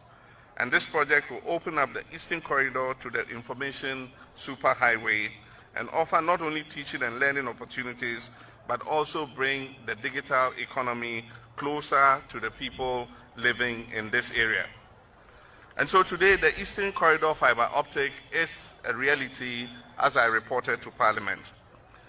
We have developments that are tangible and there are developments that are intangible. Developments that are tangible are those that we see brick and mortar, and we see iron rods and everything, and we can touch it and say, yes, development has come to our hometown or to our region. But there are developments that we cannot touch because that cable is buried 1.2 meters in the ground, and so we can't see it. And yet the effect and revolution that it would have on our lives is far more than any brick and mortar you can have. Because communications is driving the economy of the world today. And so if a government invests 38 million euro to open up an information and communication superhighway in an area, it is far more rewarding than any concrete, iron rods or brick and mortar you can have. And so that is the value of the asset you are having today. This is a fiber optic network that, as you've been told, travels for 800 kilometers starting from here, Ho, all the way to Boku in the Upper East region, and then connected to Accra to the data center and through there to the rest of the country. When I came here this morning, we went into the switching room to take a look at the servers that are driving this optic fiber network. And we significantly had a teleconference with two of my ministers.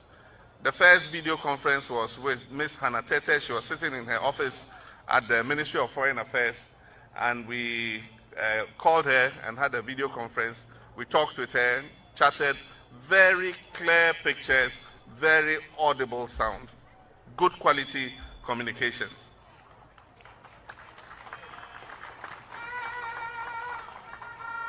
And then from there, we called the Upper West Regional Capital, Wa, and we spoke to the Deputy Minister of the Upper West region. And there again, very good quality communications, good sound, good video, and it was a very inspiring thing. This fiber optic is going to allow us to do a lot of things. As I said, it's 800 kilometers long. It is going through 120 communities, all the way to our northern border. And it is going through 20 districts. Now, in every district, every public facility is going to be connected to the fiber optic. And so for every district, schools, hospitals, district assembly offices, police stations, you know, just name it, every public facility in the district is going to be connected to the fiber optic. 8 years ago. 2016. 8 years ago, no yes, I did we. Enti, and I thought I me di hu ya say. I didn't know say yen repeat. I dear when na dear internet obi ti boku. When put na communicate actually say boku. The reason why I also internet ejina so no. Your mama dear oye wie you. Oye. Oko the switch room echo switchy. Video no me say. Video no wo. What test it. Way back to 2071 about me akeka say.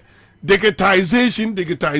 Sabio, my control mano, and my kuma, was the exact word that me find defining the head of economic management team. Baumia, in fact, nanama or you waste.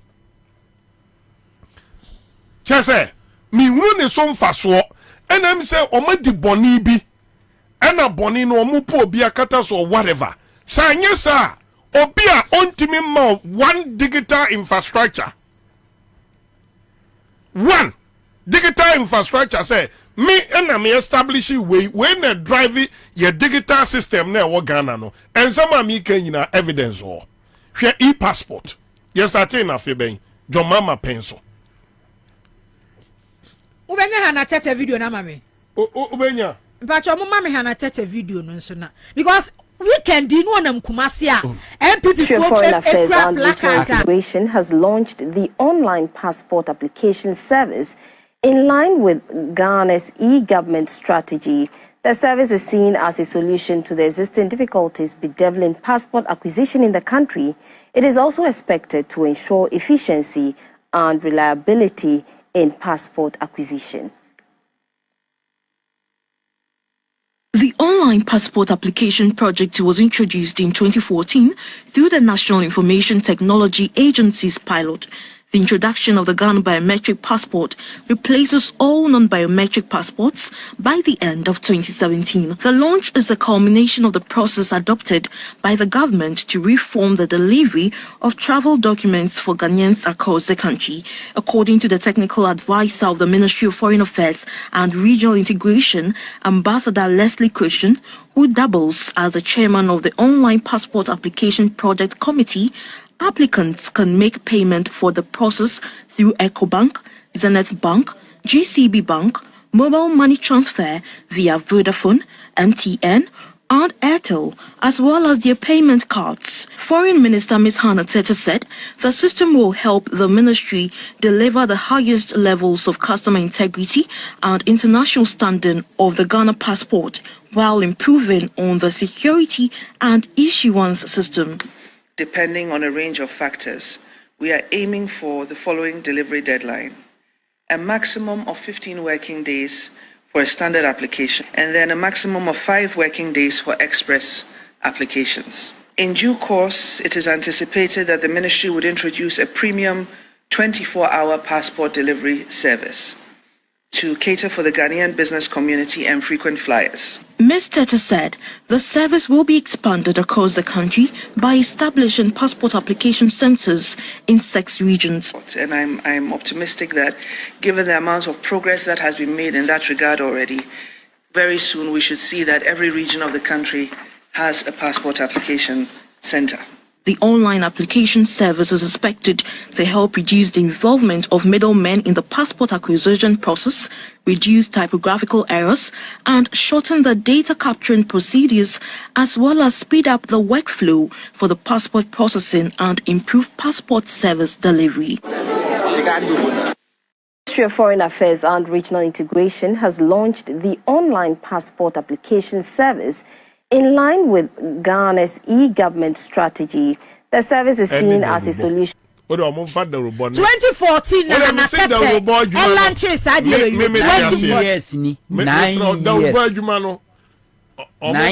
baumia ni mu ho hwe endene ne baumia nam Ghana say itino say obetimi nya ne passport no Charles mumboa mahama na ma fansa kire dan no wene samu nto bra abre kuruma no mai da so tia no bibire adwane sra opa ma ni bre megu so awia we me mun set ne muso mumboa mahama me ma kwan free ayi o Adam no ma beduru ha o because Bamia co program I see over the weekend the placards e kura nkrofo kwa me mfa picture ne send you placards you kura nkrofo e-passport Bamia de there be e-passport me nya ni video no aboyi monso momoye munuano mpanimfo na same wonto na first o mo check aban this so mo nyina board members enti ni amene wuye bi ni yeye let's refer to the facts. It's enough. Hey, ni esi awie obi obenya time obabubo video say bia no ema by the credibility that eba from yane mo na ye in 2020 ena niema bi chi ai yen starting in tem yen fa facts no emme counter the lies is it tio unto kwase ade de bia mi go ni bi oton ayi oton paboa a mi kohia no obobo times 2 mi bisana okache owie mi tono bono bense 30% okache se da bia kwase abadwom nam sinti mi gira no okache se me ye kwase sami uye de ye obenye nipa di ba obi echi no say abonu jojo na make say enye school any the man you the common sense ni what create this for convenience convenience ni say and say me brem hu pi answer na menya sa information we say the president mama kind information technology world near technological world near war we build this infrastructure NDC as a party am put this infrastructure no IT infrastructure and so on. Is there any website whereby your producer can just log on or because all these informations are there, all these videos are there? President Muhammad Juma, do we have? What's it? We are there. What there? What's it? There? Is there anything like that? Can somebody walk to the NDC headquarters and say, "Yeah, war information directorate. We have all this information digital. You can access it and go. Nana, I've said it and I'll continue to say it. NDC has done a lot, but a day will come when nobody will remember NDC. Shadie, MPP air fight wa. So odi usunkuni mwa. Wonye yo. Or people will records. They did it to Kwame Nkrumah. Kame, I said the same way before 2020 election. Say, NDC for the same director of communication, get this thing. We have a website. That website can be accessed. Obiti abruchi, oboy awoko, obiti Ghana ha, oboko. That person doesn't need to pick a phone and call Sami Jamfi. Or call Edward Omanebo Amase and the website is there. So everybody can go there. But Sami Green Book here accessible. Meba is there. Everybody can go there. So the press, if you want to set the record straight, you go there. The fact is there. We are for a GTV and a broadcasting. Nobody can doubt it. For TV3 and a broadcasting. Nobody can doubt it. That's true. All those information is there. It should be available. NDC edu afe. Na NDC for edu omo anniversary. It shows how. Then kami expect me when say ka every constituency, every region, obeko NDC headquarters, NDC here exhibition. Exhibition or yefa constituency we are from Rollins time. Yenye way photo exhibition is there. Everybody will see. And more Friday woman ebenyina babeto. You get a strong point. Even to write NDC history book, it took one young guy in the NDC headquarters. One in the Tennessee. And on one faton so throw a history about NDC. What throw we no? When it is time for him to launch, the immediate past national chairman say, one funny day she say on a facilitate here. Near first time we now man at the home for more than 1 year. Now launch here. Ediani, you did all this and you can't even keep the record. Then to walk away with Digita and say you put something there forever and ever. Obi abet me says you be able to me here. Without that, what make it any sense to whatever investment that's you make? True. That's true. In a party like NDC, we always say so. We did this, we did it. Where is it? And it's an enemy wuna me kwa. Me ma, how would they know? Woma, how would they know? Said NDC yes I deal with. And the moment MPP is working so hard to weaken NDC. Now mobile say CPP. And the one the name says CPP, Ministry of Information, that is one. One the name say CPP headquarters. Who knows? One the name say baby a fire service for headquarters in this. One the name say you'll be dying. What they or donate here as a gift Edema Kwame Nkrumah. One in him say even Pediase, Lord, a gift of Bidima Kwame Nkrumah. And people will manage to make sure so make clear sign at the free history. And you are dancing according to their tune. Yeah, you're right. Meanwhile, when him before the sign you don't do it. Who free power how many years in it? 6 years in it. Just 6 years. 6 years in it. You kind.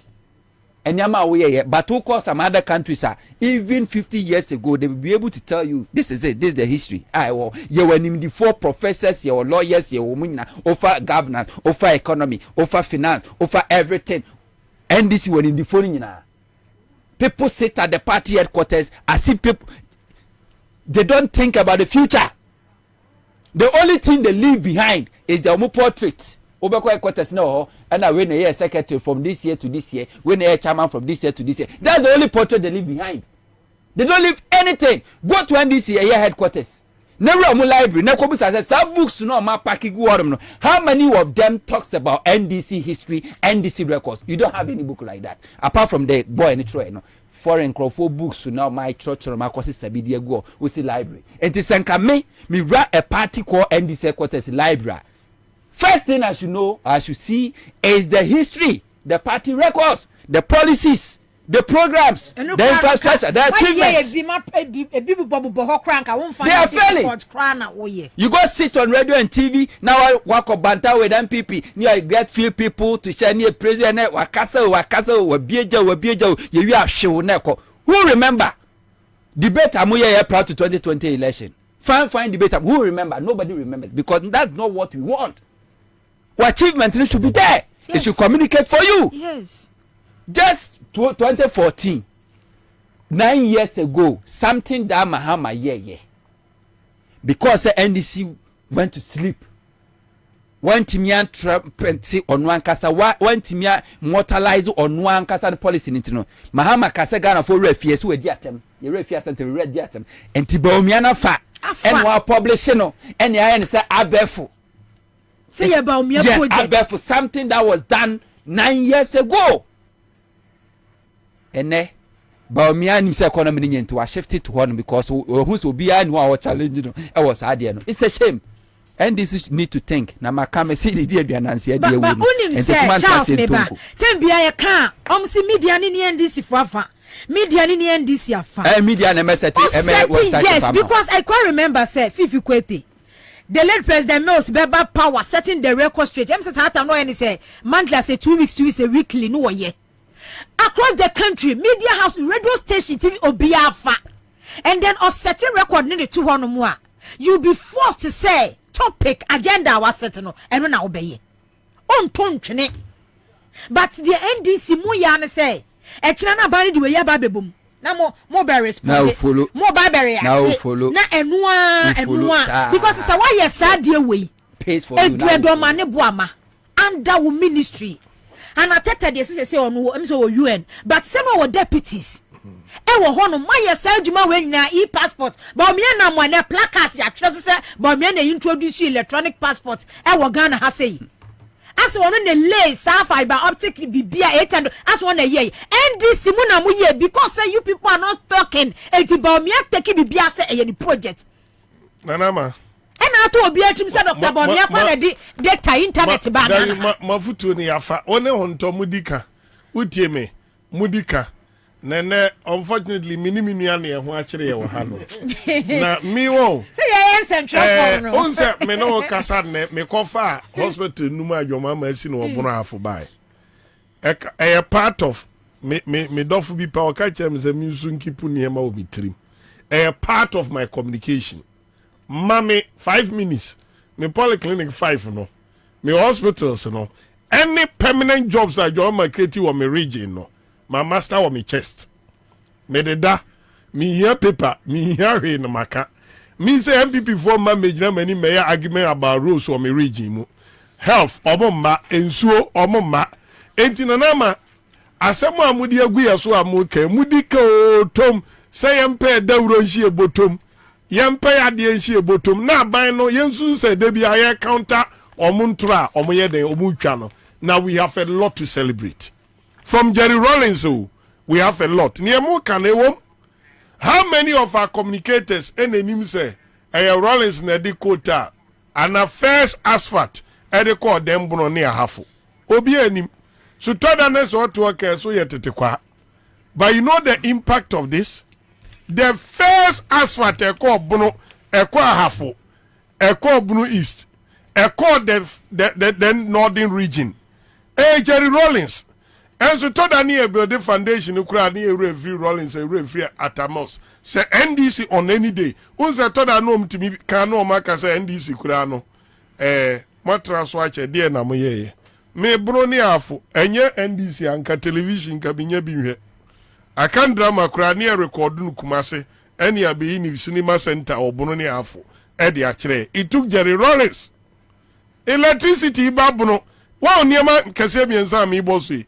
Electricity babuno yesi bi mu kan sa bunu de ode kan ya ko wa ode ko yeden. What the language no sunyane ya bunu regional capital no na gba anyumre 10:30 ani adum generator o gwa na kan ya o generator. It took NDC Jerry Rawlings and the kan ya ba bunu. All these things history. Assuming say nkra you started democracy no about 1992. 1993 basic na yedi mfie duasa no. If they don't know some of these things, say niema we bi o man tia. Forgetting say about ye koto 2016 ebesi 2024 yin mfie nwotwe nanama mfie nwotwe no utifi nkra no madi 18 years no mu a na nkra no wo mfie du no wo munim niema bebiresi wo jomama time.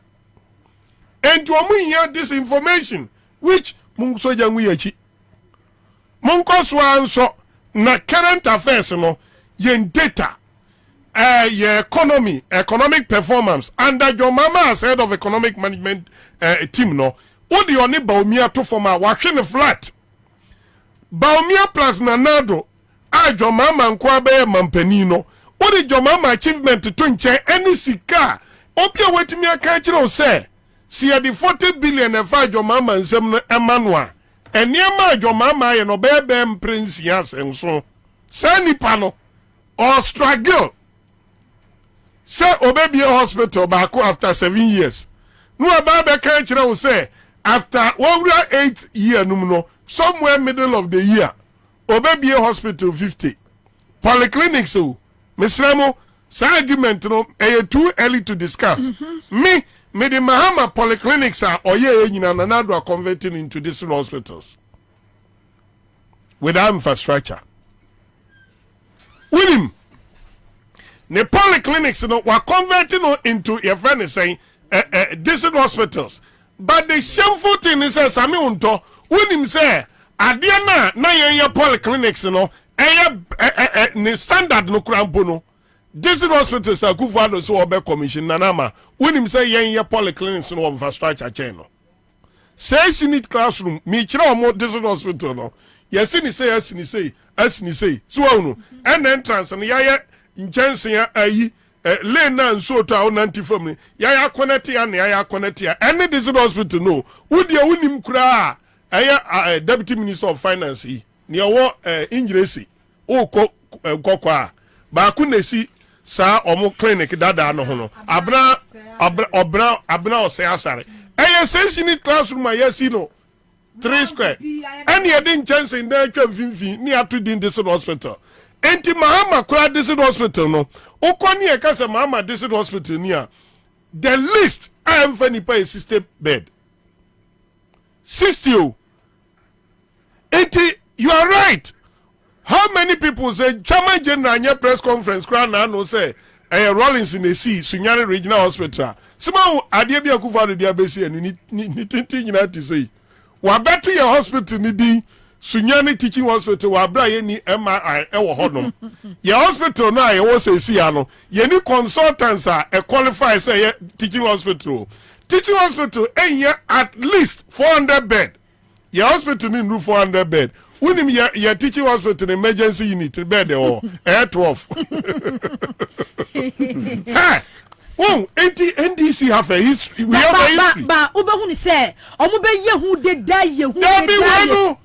En kawadwa mu baso bebiano no oti se Jomama bakro mo memendaro na sa oka kumase wa ma ba beba woni Roma wa bebi o wa ba Jomama no so yese nguase mfata kaniba enti Jomama no de obi a Sputnik aguna ni ase de hospital guna ni ase unim news Charles unim say ada NPP ya o presidential primacy na ya reporter MET regional minister tamoko casting votes and then Simo Semen se dware wo dware num from December ekono wo project o ma ye no Ashanti region o mo ba be frase eya magana fo ahu we media ni nyina no tie ye be fra mo de ba and then any 1 month kwara ujira wotumfu ani David so be je ba bia de atwatro on se nga wotumfu antwenu ankwa gina ho no ama onu ankaka na numu asem se na contract in the award besika ni wa enko be start we say 3 unit classroom block ti sesa wo mu 6 ayi rooms from there yes ayi na oyi ni bebre na aye he na yes pressure e free nananom e wo nkonwanza ase no so de ba na so no sesa adwuma no mimi krom Kenya ase de ka ho ana se dwo krom MPP former general secretary se dwo wuye ukọ se dwo kura dan se dwo dem e feche obi bedroom asiye wonu mo mesi senso to antimi mfiri anto anko sa John Krum MPP won mesi nana mo malusu they should take it or leave it o malusu but ejuma mo nso mo kan ejina me ene wo so say me di MPP ni NDC betun se ne so a kire nkrofo ama no duru o mo so ama mo hunu say nana ma NDC is better you know even e mo stronghold Ashanti region NDC is better voter region crowd do say nanim say 800 FN saying kilometer fiber optic here Jomama or the core every Accra voter region called 5 northern region. How many of the young men who voter region and him say ye the eco boost to UHAS W University UHAS ye the coco boost to internet enunti enama research or my this schools ni nyina anim. How many of the people in the voter region anim eti your mama there I just say ja bade for ya asem that does en higher numi ye ne be kam obi atibia ma no anya sa ye style ne there mumfa jantu ye chi I was for 100.5 FM mama mintwa me ho sima na memra na yento aso mfamfiri onto Ghana for media sem dabremo sisi ade wo sidan ya any kwan so bo hukra esanse Alu Africa we got you covered. Alu Africa eye dwumako kese a eba ne nkyɛnse papa edi kru danso any trusses a Ghana ha any wiase afa na nyina yen ye lidie yen ane topo Alu Africa ewa abakwasam adimu eba no roofing sheet any trusses say ye papa nko ade a eye honom na obenya pa ye quality sanso ya affordable bedroom fish ye duonu nie edan ye buru 2 million na Alu Africa ekru so. What a news! Yen chance ye di kru danso no. Ni amani dimu ne se emuodu. Ne bani diswo ni diswo. Fiti 0.35 mm. Eko si 0.5 mm. 0.35. Eko si 0.5. Alu Africa trusses so. Emuodu. Na erenji fi 0.55. Eko si 1.15. Enti enya fe na wudi dua kokru wudanso a very nache. Emfoti e berie. Alu Africa trusses no. Emfoti entimere. Enre nache. Eye good for all weather conditions. Ne buaso da for mwankasa. So beto dua pa de enkato Alu Africa trusses. Na bokwa ye bretu no ho ban. Alu Africa products ni nyina so ye ma 40 years warranty. Emfishie dua 9 warranty. Hwehwe Alu Africa. E was Spinters kwai na so. Ye ne MTN office no. Ana di nhwani mu. Ana say frɛ 0574 Se wudu takra deswa. Ye brand review call. Frɛ was 0545 446852. Na me ya. What better walking in? Be a branch. Alu Africa building.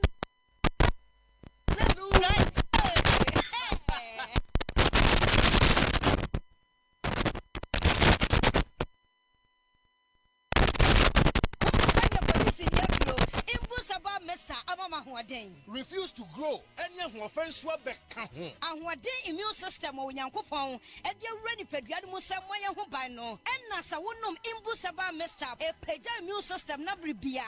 Ya Yarientimu. Say, dear, a month for the one, Eddie Imbusaba messed up, don't know what dance ye say, and Yarwa who ran Nipa and Yina etimi banaso, and in Yarwa Cassian Kaya Wutini D and a home car. No, Yamwa suing Yano, a way who buy every home. And now pa omuwanyarwane dada no monum doctor enrono enum imbusaba mesanoa emo ahoade pinti ya omunti mpose yare ese omo ho imbusaba mesa ewo kanshi eni omaimu babia yeto enro etufo mfre 0246 208496 FDA ahihye sa adwade nkrato yi magye atomu seye. Hey, say, dear Mako, who ever Greenfield Scientific Herbal Clinic, no, who cried me, say, and Nunti Mania Award, a word bestie, Obian Transit Emma Dumpemia, dear Casse, and Assam Boya, dear and Canon to them you. Greenfield Scientific Herbal Clinic, a son you want to say, near Kuro Etuno, near Anka, Awanum, Obana, Bemo, Power, and Yarwankaye. Nancy, Mamika say, and the Spana Cod, Ekayano, Greenfield at Arumenti, and was our selection and also a PM. Greenfield Scientific Herbal Clinic, our ultra modern laboratory. And a diagnostic machine, sir. I should show the Pediani Mwankasa. Greenfield Scientific Herbal Clinic. I want to Dogon, Estate Junction, last stop. Fra was 0243 983 906 and 0261 651 898. Greenfield. God is our healer. Greenfield. Your last stop. I believe.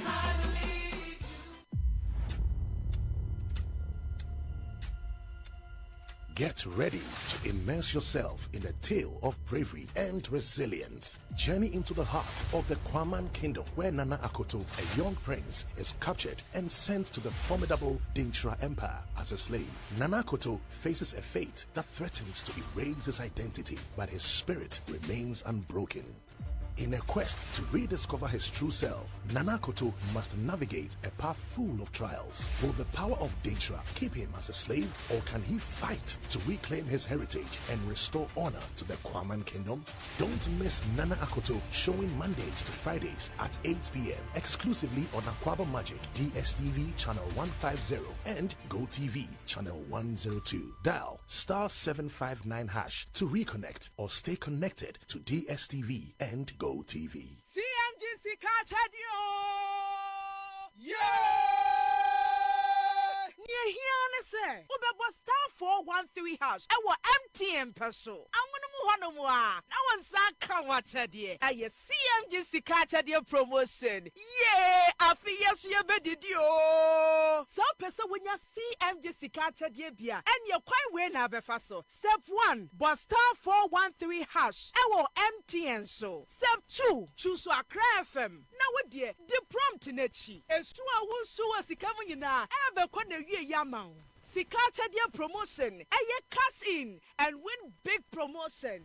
When you idea what's our year, win your share of 24,000 bonanza. Shannon Swo, do be our taxi, Agyarko *413#. And never more when you say, Kunim, our CMG Sika Chadia promotion or so.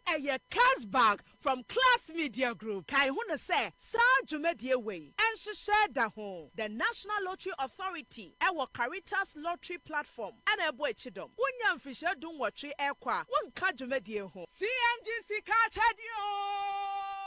Yeah!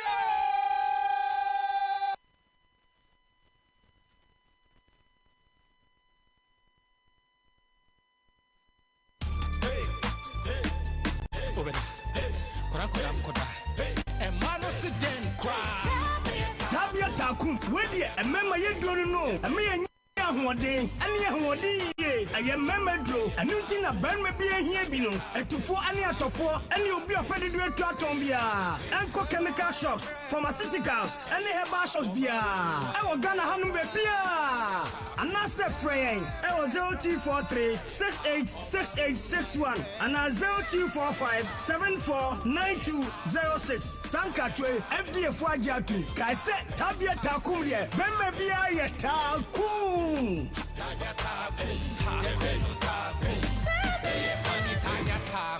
Not recommended for lactating mothers, pregnant women, and children under 15. Usika semen koyana quick credit sia say sika pe ennafom intina yabasa ye be church wo yam bosia bon hyehyɛ ho wutumi babosia edifi asua ye fee 1,500 Ghana cedis edeko na nea wo hia ne wo national ID card wo hia se wo betu susu wo hia awowa ye ngiseke bia nto ho wo nsanso hia se wo ne ye bebue futuo bia quick credit wo homao say ye dwana wo pese wudi ana wo pese wo hye ejuma foforo ase ana say ye school fees ana bo eyeye wo so me ejuma ye fo nso ye wo bi mamo na mom kai say ye mobosua wo internet so afen so omantika krobia batan Bank of Ghana nsa wo dwumedie yi mu enti tutumri kana freyen wo 0302 200390 ana 0596 920833 quick credits lending made simple kai say dwumedie yi nhyehyɛ kakra wo ho na asmafo nyuma no se Mafia, hey, nade, wabinam ne baby so na wohwe ne ha se de ase de sen. na hwan ne obi no a woka no kwakofo kwakofo ben yentem kwakofo no wache ase bicycle a wo so ne ma wontimi no no se de na ye no hwe ebe na kakra nie na mihia oni abu a na wote so se won sisi ye won ya ana bu mpo de no se koko so ha no ka ho enti ontumi nya adwuma bia na nsan ana meka se onko ba me odobo herbal center eni se abu hu ato no a onanam ne baby no ma me odobo herbal center de oya ade o me say ye koko sisi yade low sperm count oba na so be ma won wo afichiri kromu ha wo ne ade gise wanko diabetes ne mpamu mreye ene koko na na menim se oteso na na menim se sisi yade ene afichikon ha nso otumisa etinyigifo mpo age maami odobo herba center tum kana shi maami abena odobo herba center ebe pro credit bank no edan ya ni na salon ewo mu no ena shama nso wo TMA office pom ho a official town road fre 0244 284 728 ana 055 ana 0509 043 539 maami odobo herba center na agisi wanko CMGC Kachadio. Yeah! Near here, say, Ubebo star 413 hash. Our MTN peso. I'm one more. No one's come what's a dear. A CMGC Kachadio promotion. Yeah! I feel yes, you better do. So, peso when you CMGC Kachadio beer, and you're quite well now, Befaso. Step 1, but star 413 hash. Our MTN so. Step 2, choose Accra FM. Now, what dear, the prompt in a chi. A sua will show us the coming in a ever corner yamau. Sikacha dear promotion. A cash in and win big promotion. When your dear was our year, win your share of 24,000 bonanza. Shannon Swo, do be our taxi, and dear star 413 hassado, and never more when you say, Uvedinkunim, our CNG Sikacha dear promotion or so. A cash bag from Class Media Group. Kai Huna say, Sa Jumedia Way, and she shared the home, the National Lottery Authority, our Caritas Lottery Platform, and a boy chidom. Unyam Fisher don't watch it airqua, one Kajumedia home. CNGC Kachadio! Yeah! 100.5 Accra FM.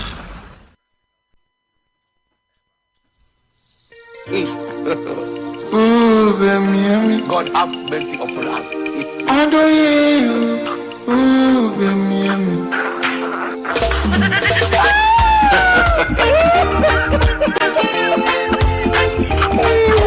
If you give me thousands of Ghana cards and $1 I will choose the dollar. Campaign at it is smoky. Oh, Miami. Oni kwa kutia mu Miami. Odoye mu Miami. Oni kwa kutia mu Miami. Odo wedding right dear.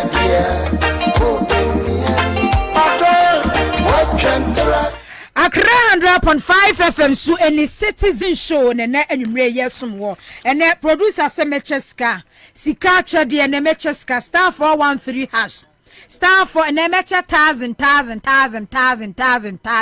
enra de na manche na ni edi shem ejiase na mecha ni pattern obia 1000 Ghana cedis chance say 1000 Ghana cedis any pattern star 413 hash star 413 hash star 413 hash na eje wodie na yenkwa yenim ene awie St Andrews Senior High School say menkan kire wo say all vacancies say obano watwe BEC resource no aba na say open school papa bi ya woda wo beda edo ba kwa St Andrews Senior High School ana menkan for enfama wo bomodiana no oba ni nyina nko or boarding facilities upese oba ni sukode a uni ha ubia na chirese ne udi a chire saa vacancies form 2 form 3 classes so ni nyina wo ye bi ho wo ye general arts business home economics agric science general arts courses ni nyina visual arts wo mo ye bi ho bomodia friend 0546048332 0546048332 and now says 0249832015 0249832015 ye wo teshi Chiblo last stop top chocolate spread the fat bread me chocolate with timidini sa the pie nutritious avers your top chocolate 3-in-1 chocolate drink a delicious chocolate drink milk wom cocoa wom sugar do hia no so hie abusu wadwasom nya milk we asichire wai na bibia we bia ni woto ya na kire se wo nom wade frɛ 0243 033 033 0243 033 Greenfield Certificate Bar Clinic nu gada go last stop Estate Junction why resafie nu ho why expert pa stroke infertility STIs na bone setting diabetes hypertension mu nyina wo kwa no mpemu adwuma ye bi ho Bright Soldier Capsules abusu wadwa so eno so watenka kosoro ema sisiade nso firi so mane mema na enom per Bright Garlic Plus Capsules enom na boost immune system no constipate cholesterol mu nyina be firi so enu emienu Bright Soldier Capsules Bright Garlic Plus Capsules abusu wadwa so wa ambulance ade so mamafo wo yo ba na wo ma yade bi atua 500 Ghana cedis pe Dr. Bright okobehwe wo nugwa dogon last stop Estate Junction from 0243 983906 0243 983906 so na yentimi emwa afei coolant engine oil and I make for the amount coolant seahorse engine oil your seahorse 50 by 50 engine oil a ya papa pie ma we engine no etia po ejana na so ntu car engine no say car yentimi nto kuta car ne sana car no so na koma ni engine no a seahorse 50 by 50 engine oil and I make for a diama wo after your 33 by 67 coolant and your 10 by 90 coolant ya and also for good protection for normal protection and also etimi eboa wo baby a wonamu bia no eboa papa was do not use water to replace engine coolant okay mo amudi do use no engine coolant eno ne papa no san se wuta use a asamaranko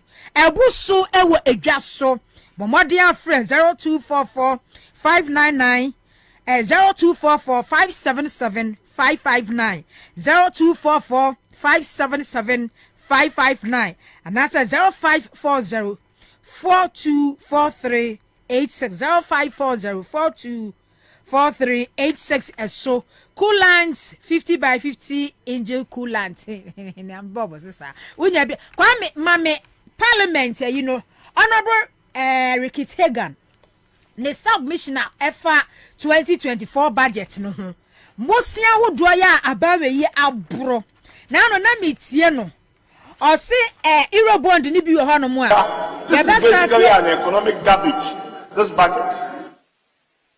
It does not inspire anyone. There is nothing in here, Mr. Speaker.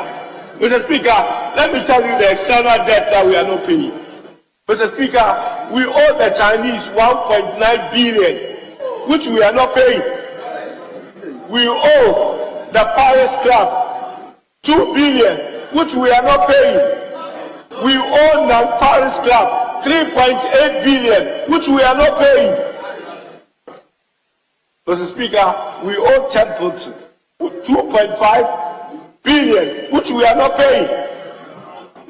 Mr. Speaker, with multilateral debt, we owe 8.8. Ghana is not the highest when it comes to multilateral debt in Africa. We owe the most, 8.8 billion, and we are not paying. Mr. Speaker, Eurobond, which my friend mentioned, we owe Eurobond 14.9 billion, which we are not paying. The Eurobond that is due now, due in August, we haven't paid it. Mr. Speaker, we have done 17 Eurobond tranches in this country since we started doing Eurobond in President Kufuor's time. Mr. Speaker, from President Kufuor to President Mills to President Mahama, 16 years, we did 4 billion Eurobond. That's 4 of them. Mr. Speaker, under this government, we have done 12 tranches of Eurobond. 12!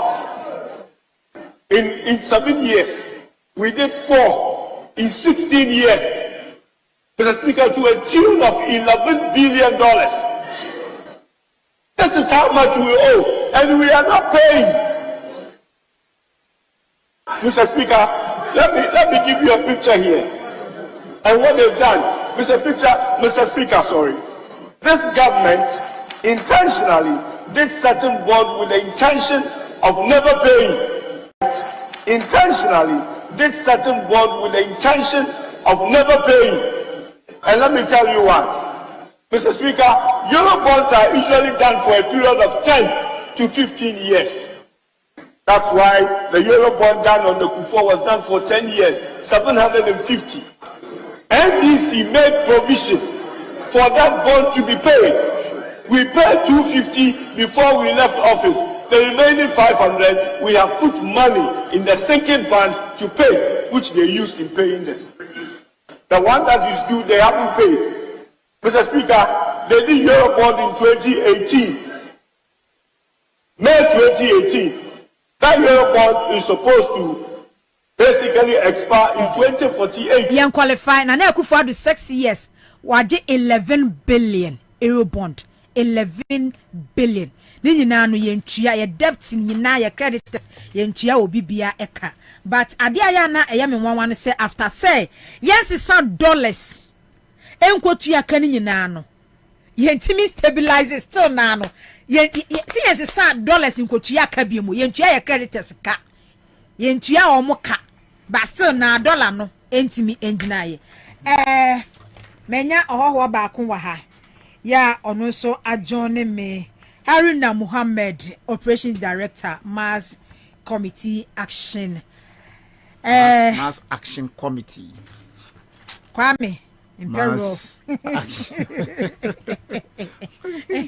Mass Action Committee. I've one joining me.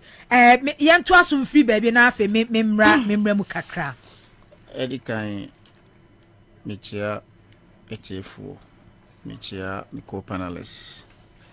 And Mr. Chia, Madame Fobakupe, Honorable Kokofu, EPA, Penya, or da EPA. No. Madame Fono. CEO, Madame Fono. Eja, onim se near Kosui. At the end of the day, no, Ghana first. Na Eura Baumia, Yakoto, no, Yakoto Aba, as the flag bearer of New Patriotic Party. So, we would want a very competent hand to support so that Ghana, at least as he's saying, our new vision, no, so our new vision, no, would at least be realized in opposition, even though, but we will need a competent hand to support him. Also, no, my mention near me co-panelists discuss here about me work with.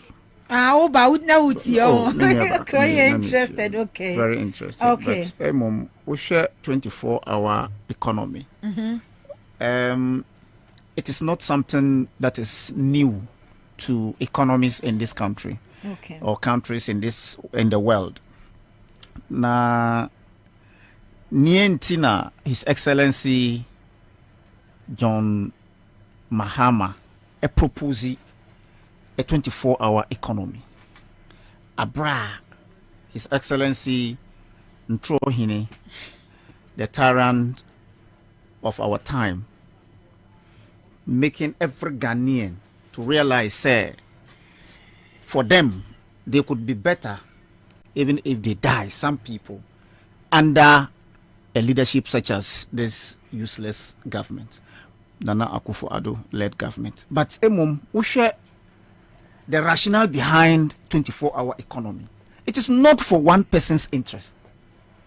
It is not for His Excellency former president to say, Murani 24-hour economy to support my government so that obet me turning things round at any given time. But with a vision, we as a country is about time. Yanrani something like 24-hour economy so that together we can achieve the common interest and common goal. And it will take you and I to be able to realize, if indeed we practice or we emulate other big economy like US, UK, the European Unions, and whatever they are doing, the Europeans, if you look at the economy and how they managed to be ahead of every economy, no, it didn't come just a day. And it didn't just come like by a mere fact that it's a vision of somebody. And see, Mamin Kanekeke. So, Umpo, no why.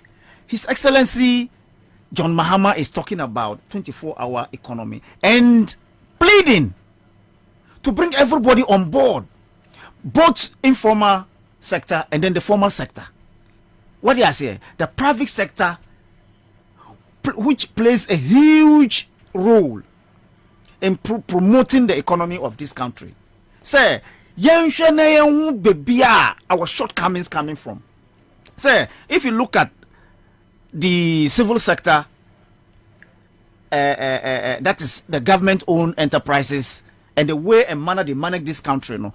And you'll be able to say, if you are running a 24-hour economy, the output will be marvelous. What I say? Because let's take Friday for example. Say Friday, if as a Muslim me sorry ba, Mrs. me bag me coffee. Don't go back to your office. There be me coffee.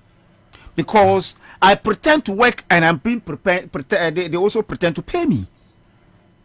Monday, and I'm so say me call a year Saturday, and I'm about Sunday and up until Monday, maybe Juma around 10. So if you are running 24-hour economy, what you can do is say half of your day, if you are running afternoon shift, can be spent somewhere that you want. And this one is even 3 times. What do I say? Because say if maybe Juma around 12, what do I say? And me call a year Saturday, what would be the excuse for me to my employer say me call a year Saturday nti na manti me ambantam? Yes, you can rest at home and come at any time before 12 because we be shall say for 12. Ekobo 8 no wapon and 9 because elsewhere me ye juma pen. That is how it's done. 3 shifts, 12 hours, nobody. Just a wound will pay. And they will make sure say you will not be able to exceed the 8 hour. Nobody. If you exceed the 8 hour, nature say you are doing overtime. And because of that, when they are able to penetrate, that is when you will see the output. People are doing 12 hours and others are doing 6 hours, others are doing 8 hours, others are, but 8 hours constant. So it creates more jobs for the people who doesn't have the requisite requirements to pick them so that we can carry them along. Now you're running 24-hour economy. Do you know the impact it will have on the unemployed graduate association NAPCO and all that? Yes, we know. So it is not for his own interest, but for the generality of that particular idea. No, Ghana stand first at the end of the day. Now, I am very happy that NDC and His Excellency John Mahama has begun setting the pace for these foolish people to to bring back their minds on what is needful in this country. What I say? Because if you look at it, how on earth can you tell me say this particular economy, 24-hour economy, is in existence not today, not tomorrow, and you are citing only the hospitals and chopbars? That's useless on their part. Since when did His Excellency John Mahama has begun to set the pace for you people to comment? Say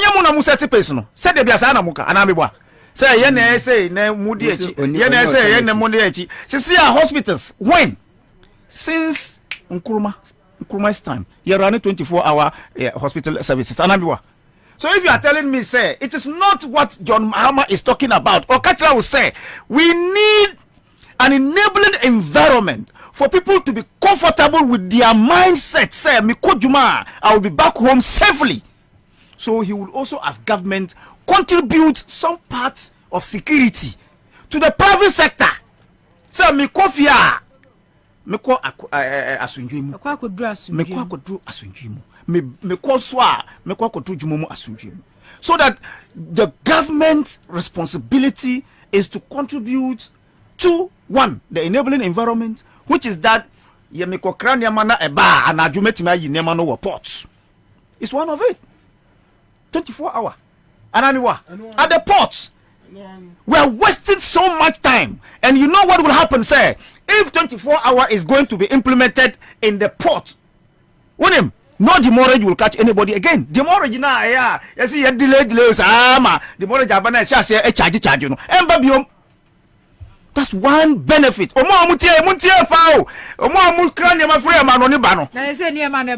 hours, no.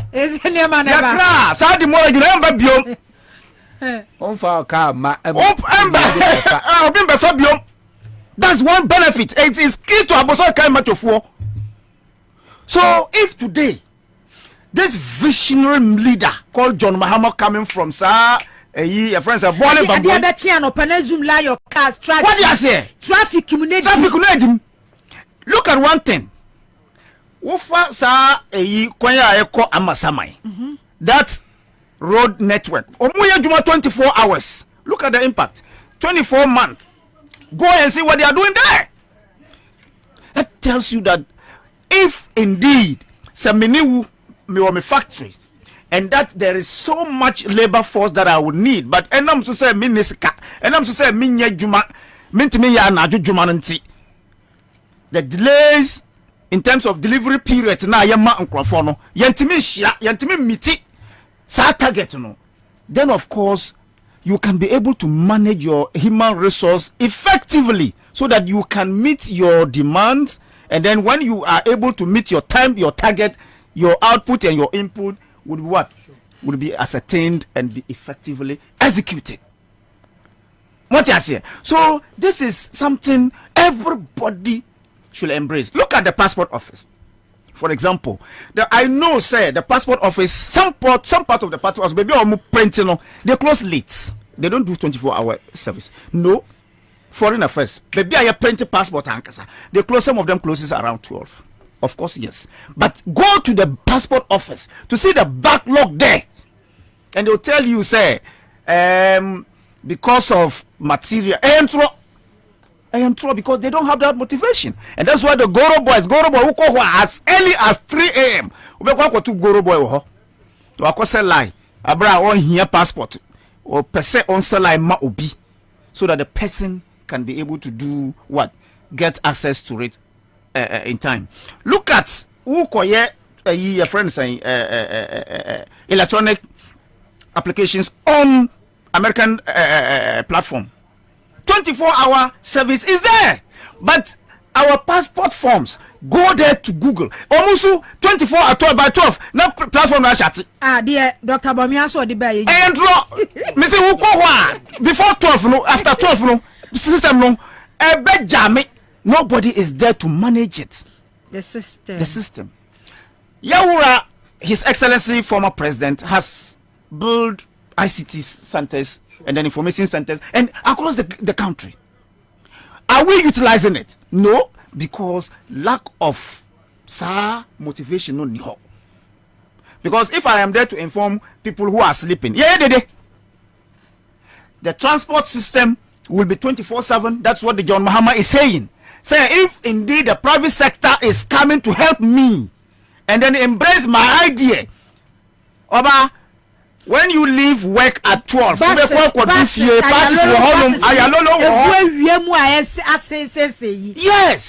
What I say, so you would have an effective economy, because one, there will be shift for bus drivers.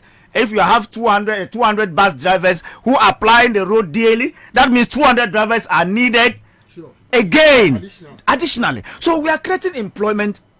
And we are making people to understand, say, indeed, near Americans can do, no, or is doing there, no. There are human beings there. Therefore, Ghanaians, no. Yes, we met him. So, His Excellency John Mahama, let the was see. The lies that His Excellency, the useless president called Nana Akufo-Addo in this country, we have Amiwo Bebre. So-called, we shall protect the public purse. Look at what the minorities are saying. The third generation to come will not be able to finish that, and sana we are see baby audiko. The third, fourth, fifth generation. The tree, how is the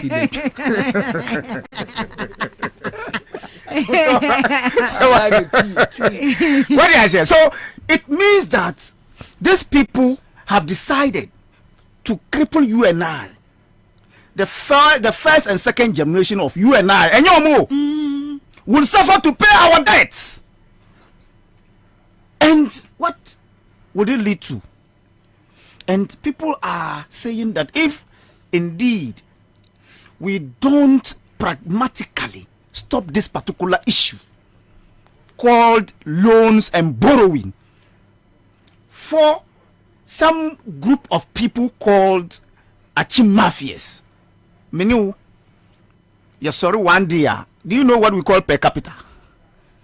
The per capita means when we gather all our resources. Now see, yanchemo bia as Ghanaians. That's your per capita. And as we speak today, as we speak today, we are minus, minus $4,000 each. Minus $4,000. Yeah, the cow minus $4,000, $400 million. The cow $400 million. Chobo. Osi say ya etie ya ekase. A car mini woody. A car Ghana ni biade. The 400 million. 400 million. Aye.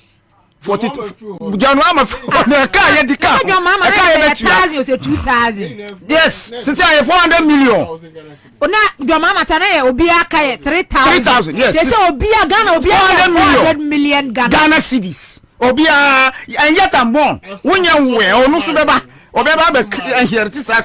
Because and some 400 million you multiply by 36 million Ghanaians. Kwadil and Nana Akufo-Addo same. Ni nyina won nsem. Why didn't you 400 million? Who's the car one? $4,000. $4,000. Yes. And an a Bakwasi restaurant $6 million. Good. What do you say? So this is what we are struggling to educate and they're still foolishly following these foolish people. Sir, His Excellency Dr. Mahmoud Bawumia, the digital man, useless. What is digitalization about this that we cannot phantom? What at all?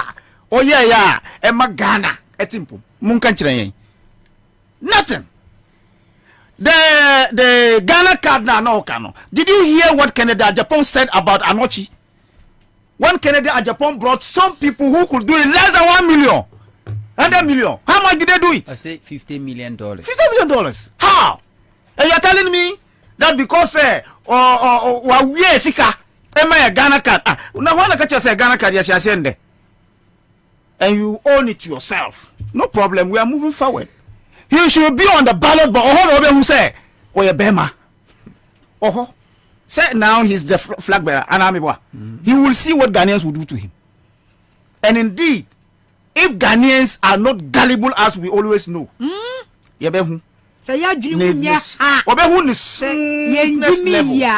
so for me, what His Excellency John Mahama has said about the 24-hour economy, the private sector, the informal sector, the formal sector, everybody should embrace it so that together, one, you better create employment. Now, that shifts now. No, blue, green, red. No, we will translate green, yellow, blue towards the area of employment to the schools administrators, so that when you close from 5, go and sleep. Another one will come, and then the students, so that we'll get to expand. We get to expand the economy, so that we will not be having this deficit of unemployment and all that. No. We have grown. We have become, a middle income status. So there's no need. Say, yes, sorry, Obia Prese, Mammy, show me time, 7 o'clock, 8 o'clock, 9 o'clock, and son of my bedroom, Jumam. Yep, or come first break bar, that 12, no. 1 2 no ya last juma bia anyi ho. It is because there's no work. So but if we expand it, certainly say nipa 20 be ko dem ha, we will expand this room. Anamebo. So that is what it means. Okay. That's what His Excellency John Mahama is talking about, expanding. Don't come and tell us, we have chop bars that are operating. Why? Kwasafu. Wo kwasafu asa chop bars no ho no. Why na kwadi? Because omuniska. But if there are workers there, what do you say? Like the transport system that is operating 24/7 like VIP and the rest. That is why the chop bar would have the comfort and would have the confidence to be there to sell for people to buy. So if you was in our various communities, in our various establishments, certainly that chop bar would or better e turn to any mame ne me ma ne me busiafo ye be ko ho akoto. Okay. So that together we can expand. Okay. Now otoa obetua bills and then taxes and that is what His Excellency John Mahama is talking about. Now it is not as if say oka for political gains. Oka for omu ni juma muntie oka so that the people who doesn't have jobs when the economy is expanded certainly yenyina benye juma. And that's what he's talking about. Okay, onto ebuzo from Becheska star 413 hash star 413 hash. Say ma onto 4 minutes 4 minutes 4 minutes grados. Okay. Nana with this 24-hour economy policy. There were 543. I mean say a daisy debia meka. Last week na make us some crofashas here. I say oh we be makra. Omo ka kire you say the chance say okuruku adwuma o mafie. You said the next morning. And then we have a whole regional minister saying this. Say wakowari oba ne ho fa kotua nantwie. Ne do anwumre a wo se wo da ne nche na wo ye adwuma na wo the room 24 hours. We na yenya a Greek minister say Mahama even 8-hour economy no crowd went to me because of them. So na nyama na mse ye OSS energy capacity. Na Mahama nim de obeyenti no ana oye huge investment e wo energy sector. Say the beya you bet me I export electricity. Indeed 2017 Akufo-Addo ban export electricity. And what is their problem now? The policy will be a wonim di wosikasam no ntutie bia di adanse say policy way is a game changer. Baumia pe afena mi wo say Baumia is not an economist. Baumia enya economist. One side or say enye other side also ya dey omo implementing. Mana na mi wie mansam ka no. Mati say NCC National Commission for Civic Education for say omo pese omo eye omo ba be ye debate for presidential aspirant and also for parliamentary aspirant. The matter say omo ba be nana you be debate the nkenye adebone NCC. The NCC the matter say omo be e de amagana for nana nka debate the presidential candidate. Yes, presidential candidate and also parliamentary candidate. John Mahama enko face. Yeah, sanon peso omo nana nkenya adebone. Name who is talking. Sa nipa no ya fa no so na NCC director run ohonom no. Monko ni social media handles. Prior to 2016 election, na monko we ni post ahodo o post here about John Dramani Mahama and NDC. Yeah, no ba be presidential debate. Na date kwa na o se former president John Mahama e ko debate ba mia. Na nya dwuma e maso. Okay, e maso. Na onto obetimi akase se tapa kura ko debate ba mia. Enya dwuma ena maka na maso ntu enya de se be fa. Me say nothing can save Baumia.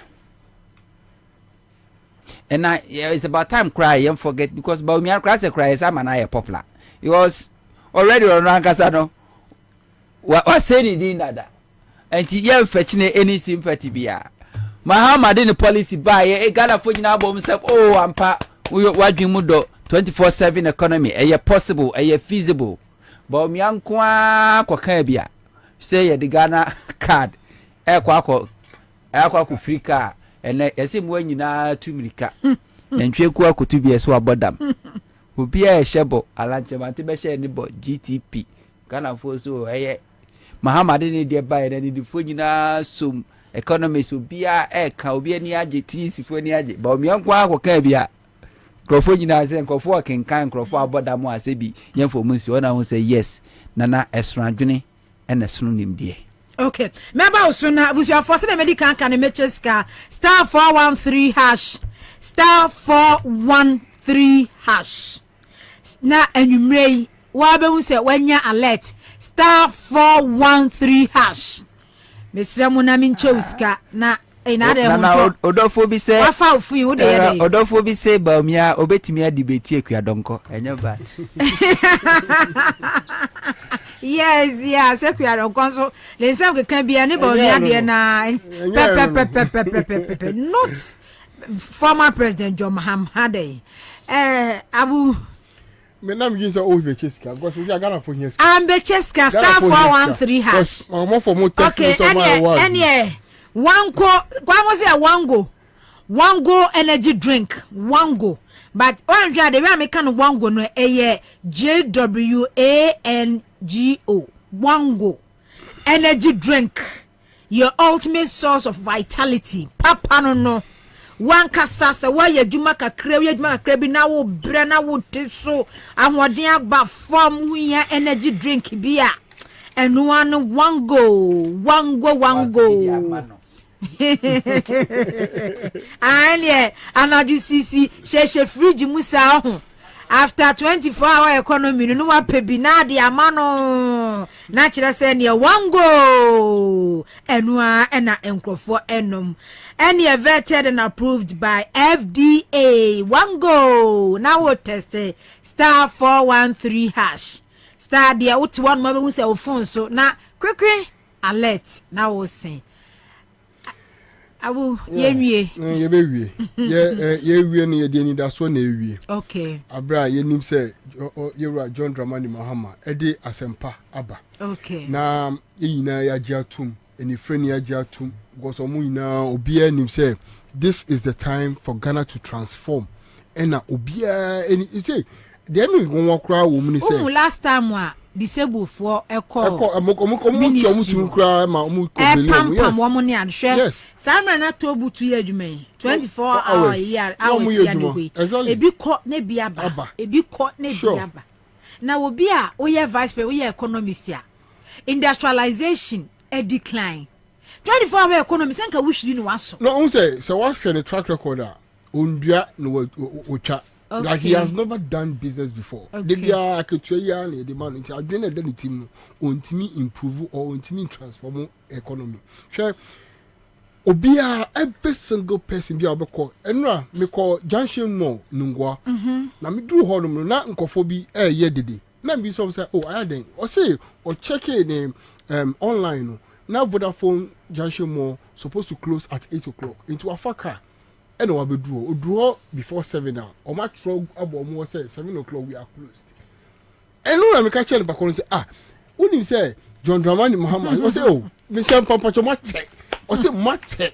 because the whole junction mall infrastructure any amount of mutua now we share 7 o'clock no ma close down a bad day. So and my team marina mo did na omugina so say exactly how and I catch a waitress now here after 2025 7 o'clock yeah be jam say wapon 7 o'clock and no na katahye any project ni na bad because uko passport office because of the time no only say open intermittent you have to but and 3 shift then you know say okay uko we are there so upon that time we are only say about 7 to 10 now we are there alcohol quality or be how bedding or best several temaport agents for all kinds of over starting message now all kind of catch yourself join now go and I'm 100% sure say this transformational idea John Dramani Mahama Ede Bano e be make sure say laziness no I owe ya argument because any lazy the system has made it lazy. Exactly. The system has made it lazy.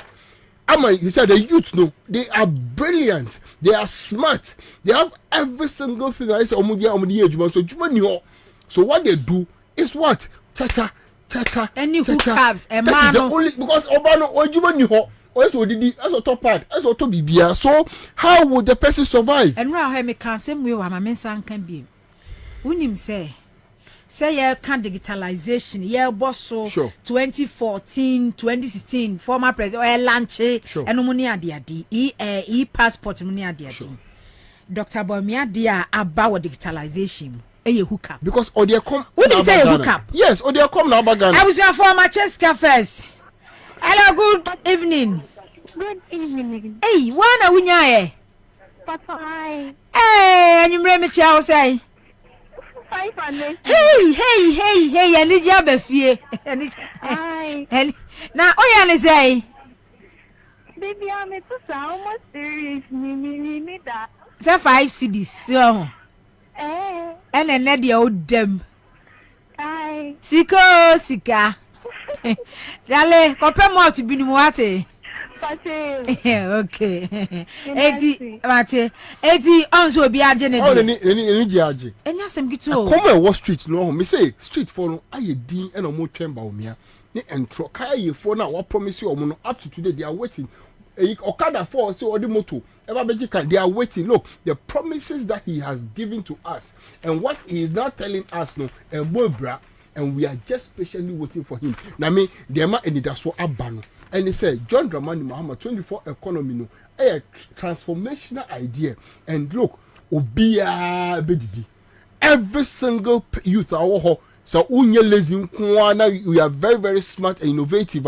You will get it. And all the industries will work and work again. Meda say Tabia Herbal Center, the Tabia Herbal Mr. Abba Ejaso, malaria how, fever how, when I'm Diana Mudjao, when you want to, ya won't see me any dear. Unya Tabia Herbal Mr. Tabia Herbal Capsules and Susia dear, and I am Tim dear, and I had the weapon nebe mukoko, and to win a beer one mebwa, lactating mothers, pregnant women, and koda when you're 18 years elko, one Tabia Herbal Capsules.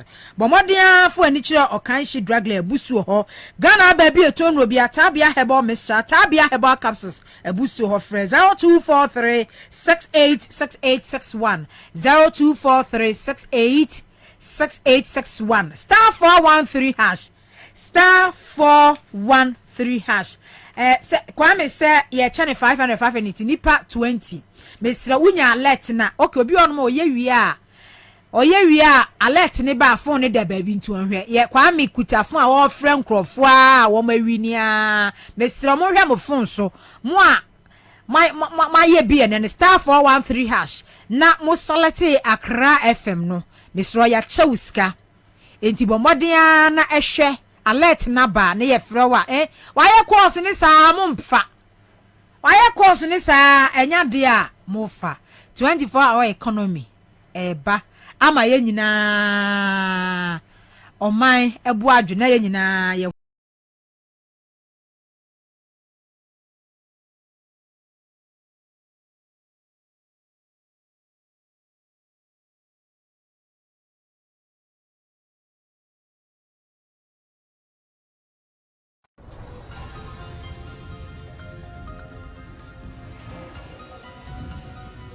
project has been completed. The overall optic fiber installation is over 800 kilometers. The fiber has also been extended to the University of Health and Allied Sciences. And this project will open up the Eastern Corridor to the Information Superhighway and offer not only teaching and learning opportunities, but also bring the digital economy closer to the people living in this area. And so today, the Eastern Corridor fiber optic is a reality, as I reported to Parliament. We have developments that are tangible, and there are developments that are intangible. Developments that are tangible are those that we see brick and mortar, and we see iron rods and everything, and we can touch it and say, yes, development has come to our hometown or to our region. But there are developments that we cannot touch because that cable is buried 1.2 meters in the ground, and so we can't see it. And yet the effect and revolution that it would have on our lives is far more than any brick and mortar you can have. Because communications is driving the economy of the world today. And so if a government invests 38 million euro to open up an information and communication superhighway in an area. It is far more rewarding than any concrete, iron rods, or brick and mortar you can have. And so that is the value of the asset you are having today. This is a fiber optic network that, as you've been told, travels for 800 kilometers starting from here, Ho, all the way to Boku in the Upper East region, and then connected to Accra to the data center and through there to the rest of the country. When I came here this morning, we went into the switching room to take a look at the servers that are driving this optic fiber network. And we significantly had a teleconference with two of my ministers. The first video conference was with Ms. Hannah Tete. She was sitting in her office at the Ministry of Foreign Affairs, and we called her and had a video conference. We talked with her, chatted, very clear pictures, very audible sound, good quality communications.